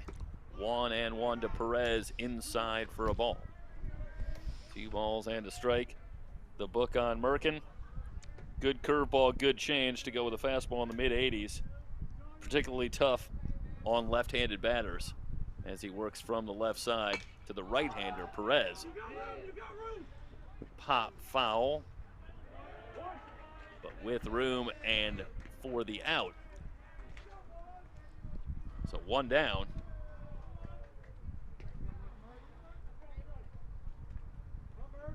I don't know, Christian Lamar was pinch hit for last inning, so I didn't get a word on whether we had a new first baseman, so apologies for that. But either way. Number 21 at first. Okay, so it is Jackson Lappner at first, and it was Lappner who had room to retire Perez for out number 1. Thank you, Michael. And Davis the batter.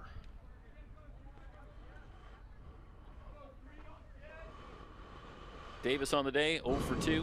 Have a sacrifice fly in the 7th. And the pitch from Merkin outside for a ball.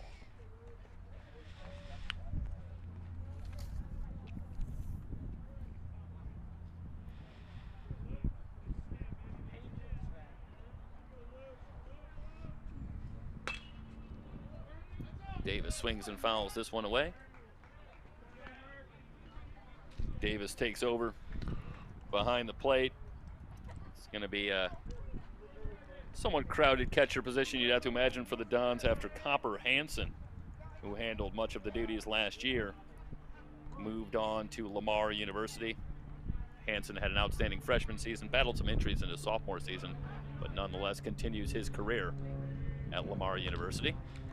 So that opens up the position again. Now 2 balls and a strike on Davis, who gets the call behind the plate here in the opener.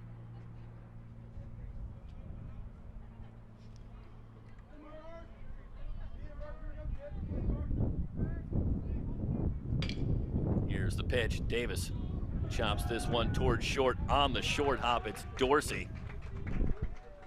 And the scouting report dead on from Drew Ramos, talking about the good glove work that they get from Dorsey.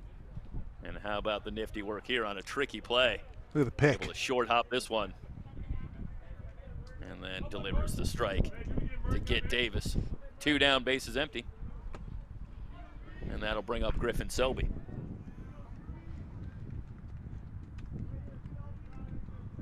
Merkin ready. Right back toward us, and Selby loses the bat. Gotta get more pine tar on there.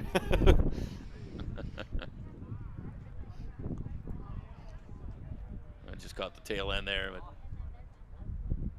bring you back live.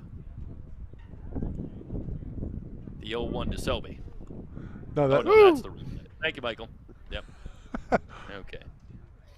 It always makes me wonder how that happened. I never swung with batter's gloves and all that new stuff. I was a barehanded guy, and I never let go of the bat. I don't know.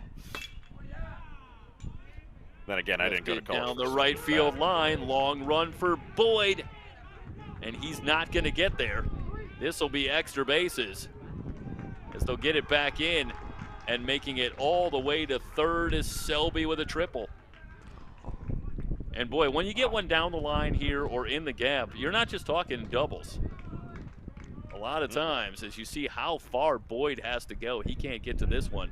And before he can finally chase this one down in the corner, Selby running hard, and he's going to make it to third no problem. So a runner at third now with 2 down, and Garrett Crenshaw with an opportunity to pick up what could be a very important insurance run. We'll see in the bottom of the 9th. And this is the first chance for Merkin to work to a left-hander. And the first pitch in the dirt for a ball.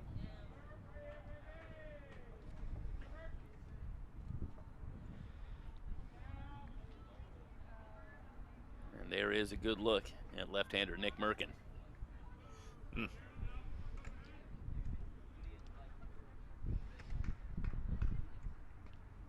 Here's the 1-0 pitch. Tried the curveball. And I got to tell you, Garrett Crenshaw didn't seem to do everything he possibly could to get out of the way of that one.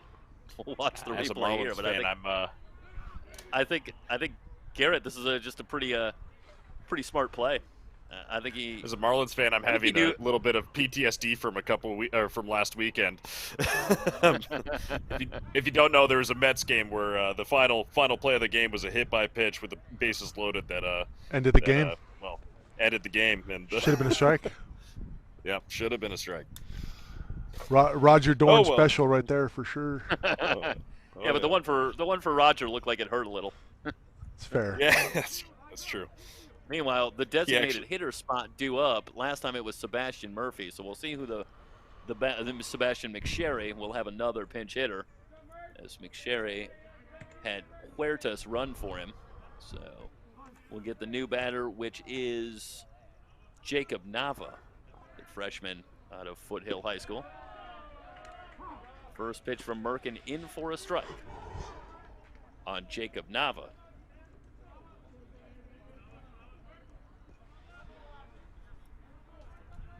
Another left-hander gets left-hander here for Nick Merkin. See if he can get himself out of the jam here. That one just gets away, but Ando Volgi quickly recovers. 1 ball and 1 strike the count.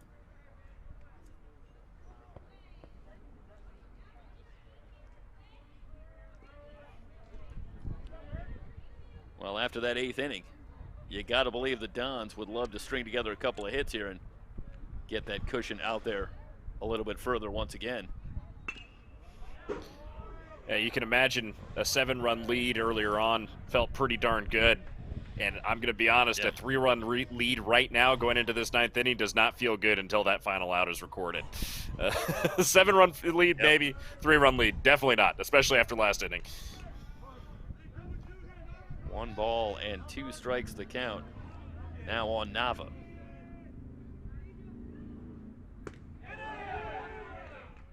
Nava tried to hold up and did. Merkin wanted the call but didn't get it. 2 balls and 2 strikes. We'll get a good look at the angle here.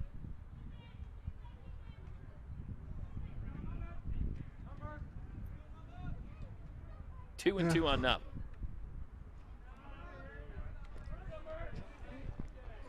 And we're back to live in the dirt. And Ando Volgi, nice job keeping that one in front. He's done a really good job behind the plate tonight. Today, I keep saying tonight. It's like it's late afternoon. Well, we're getting there. Yep. He's done a good job there this afternoon.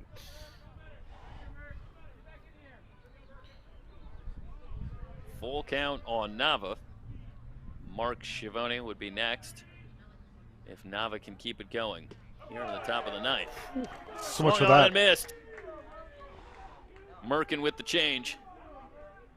And he gets Nava. Beautiful. To retire the side. The Dons threaten but come up empty. No runs, 1 hit, no errors, 2 left on base. We head to the bottom of the 9th. Santa Ana trying to close it out. They lead at 8-5. It's Golden West College baseball here on SoCalCollegeSports.com.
Dane Baker will try to close it out for the Dons. He will work to Logan Galena, Jackson Lappner, and Sergio Alfaro here in the bottom of the 9th.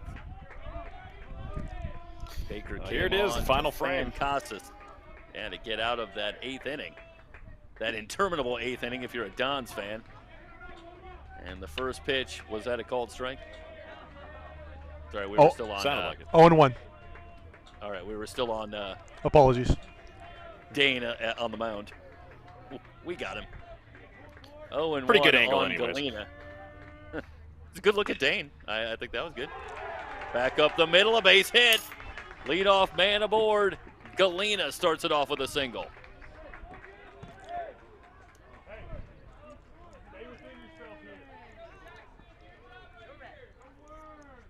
Just a good quick bat for Galena, and that's what he brings to the table. Able to turn around the high fastball from Baker. And the Rustlers have the leadoff man aboard, and here is Lappner, who walked and scored. Pinch hitting for Lamar. in that 4-run 8th inning.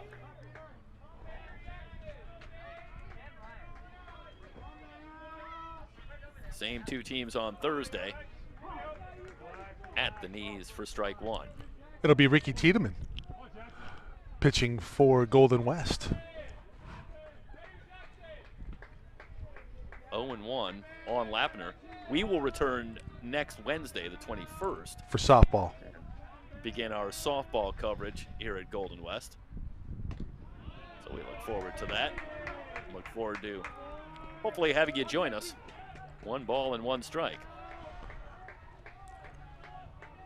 The YouTube channel, SoCal College Sports 1. Hit subscribe and be notified when we go live with 3C2A baseball and other sporting ventures.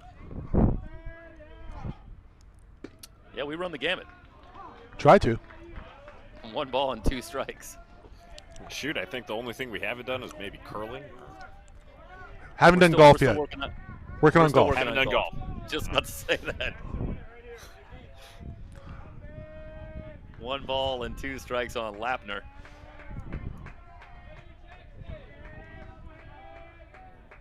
Sergio Alfaro on deck.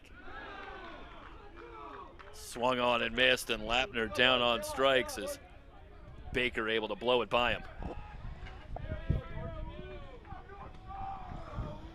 So 2nd strikeout for Baker in the 3 batters he's faced. He's very crafty from that low 3/4 angle that he's got on his right arm.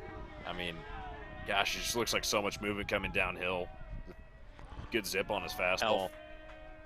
Alfaro 1 for 3 in the game with the walk. First pitch outside. Alfaro, an interesting story in our discussion with Drew Ramos.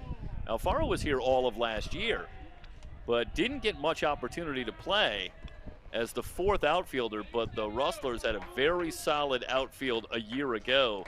3 players who have all moved on from the program, but who were outstanding players that played every day. So Alfaro really struggled to get opportunities to get into the game, but still benefited from a great year watching guys a year ahead of him play the game, how they prepared, and it gave him a great opportunity. And as Drew Ramos talked about, another year to develop physically for Alfaro. So they expect Alfaro to really step in and have a big year this year after getting that internship, if you will, in the outfield, backing up the 3 outstanding Rustler players in the outfield from a year ago.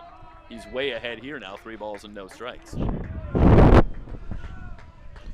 Every little bit counts here, and if they can get another base runner aboard, that brings your tying run to the plate. 3-0 pitch. Taking all the way, and Baker misses low.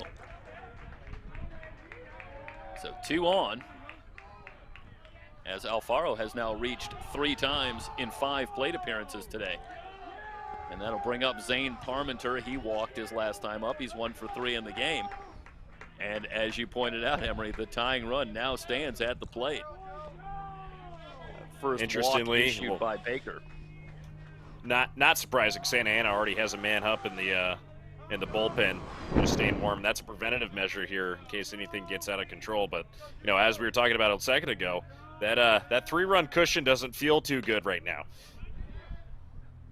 Busted inside. Parmenter just fouls it away. No balls and a strike. Well, this was Hoskins' territory a year ago, if you're a Santa Ana fan. And we'll see who steps into that role as the closer for the Dons here in 2021. Right now, it's Baker who gets the first crack at it, trying to slam the door here. 1 down, runners at 1st and 2nd. Here is the 0-1 to Parmenter. At the belt for a strike. He's way ahead now, no balls and 2 strikes. It's about getting that confidence with that ahead count as the pitch. I look at it from the pitcher's perspective, so he's well ahead here. Now it's all about making a smart pitch selections, pitch location, not leaving anything too much over the plate right now. Parmenter swings and fouls this one back and out of play.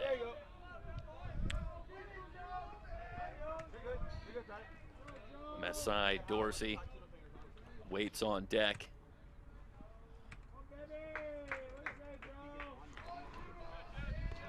Well, what do you Zane say, guys? Parmenter, Just, what, 12 more games to go for us? 12 more, just like this one? Some of those Well, if they're doubleheaders, this but good, then it's a more than good 12 thing. games. 0-2. Just outside. Right, Baker and the Dons wanted that one.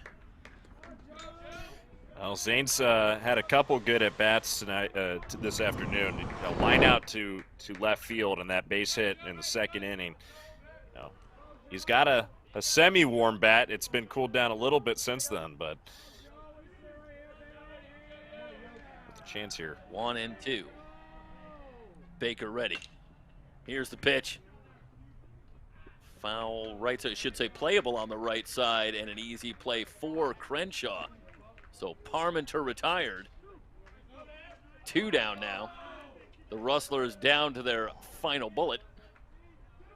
What I believe should have been an infield fly roll, if I'm not mistaken. And Masai Dorsey will be the batter.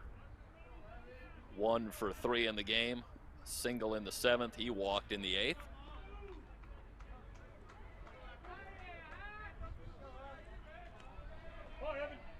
And it's Evan Manzo who will pinch hit for Dorsey. So Manzo, a freshman out of Mater Dei High School, gets the call here with 2 on and 2 out against Dane Baker. Fastball pops the glove, but it's outside for a ball. Well, you got to believe that Baker's fired up, the adrenaline. I don't know what he's hitting on the gun, but probably just went up a couple miles an hour. Yeah, it usually does. Big swing and a miss, and they're having trouble getting around on that fastball from Baker. The count now, a ball and a strike. Galena had a pretty good rip at it to start this inning, but haven't seen too many guys be able to catch up to the fastball from Dane Baker. 1 ball, 1 strike on Manzo. Back through the box, into center, it's a base hit. Meanwhile, between second and third, the runner goes down. They'll throw to third, not in time. Unbelievable. Alfaro looked like he was in all kinds of trouble. Take a look at the replay here. It's an 8-6 game now as Manzo delivers the base hit. But keep your eye on second base as Alfaro rounds, and down he goes. And now he's in big trouble. But they go to second with the throw. That gives Alfaro enough time to make it to third. Boy, what a heartbreaking way that would have been for this one to end if you're a Rustler fan. First and third. Oh, off the base hit. First and third, 8-6. Still 2 down as Manzo delivers the base hit, and that'll bring up Julian Boyd, who had a 2-run single an inning ago. Baker ready. Here's the pitch to Boyd. Swung on and missed. Still able to throw the fastball by him. Yeah, well, you can tell he's fired up to get a swing on it right now. He wants to hit that ball and pull his head out a little bit. Now, remember, this field plays really big, and in the gaps and in the corners, you can hit a ball a real long way and get around the bases. This could be a shot. He could tie it up right here with 1 swing of the bat. But Boyd now way down in the count, no balls and 2 strikes. He's 1 for 5 today. Delivered the big clutch single in the last inning, but it had been a struggle at the plate before that at bat. And he's in a hole now against Baker. Here's the 0-2. Back to the screen. Nail biter here from Golden West. In the bottom of the 9th, Mount Sac all over Saddleback 11-3. And in the bottom of the 9th, Fullerton with an 8-5 lead at Orange Coast. Opening day here in the Orange Empire Conference and much of the 3C2A in this 2021 baseball season. 0-2 on Boyd. High and inside. Almost got it. Potentially an eye adjuster there. You see his catcher kind of point at him and throw the ball back. I believe that pitch was intentional. Get it up there. Get him backed off the plate. Try to back him away. If he goes something like a two-seamer or a sinker away right here from the left-handed batter, I would not be surprised. Baker ready. Here's the 1-2. On the ground on the right side. It's a base hit for Boyd. That'll bring home another run. Wow. Manzo will hold at second. Boyd comes through again.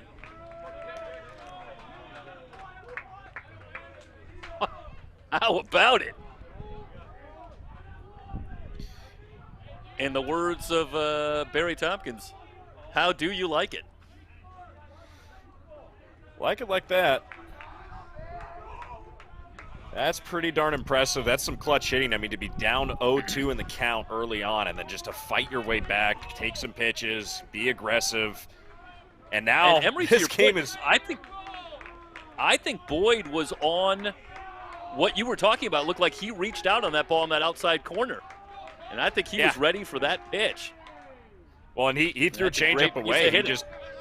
He threw a changeup away. He threw the pitch he wanted to. He actually missed his spot, but he backed the batter off enough and slowed the pitch down enough where he had to slow his bat down through the zone, and he just kind of poked it through the hole there. I mean, it's a great piece of hitting. Don't get me wrong, but you know that was exactly what Baker wanted to do with that pitch. No balls, one strike. 1-run game here in the bottom of the ninth. The pitch from Baker inside to Andel Volge. 1 ball and 1 strike. And I know there was some activity in the Dons bullpen. And Mike, I don't know if you can see, but for the moment it looks like this is Dane Baker's game. Cesar Aguilar's the man up in the pen for Santa Ana. Okay. All right. I'm running out of space on my score sheet here, boys. Hey, this is 3C2A baseball. You're going to need a bigger score sheet, son. Here's the 1-1 to the breaking ball, and it's in there for a strike. And I love every bit of it, no chance on that. That is tremendous pitch from Baker. Let's see if he's got Andel Volge set up. The count now 1-2.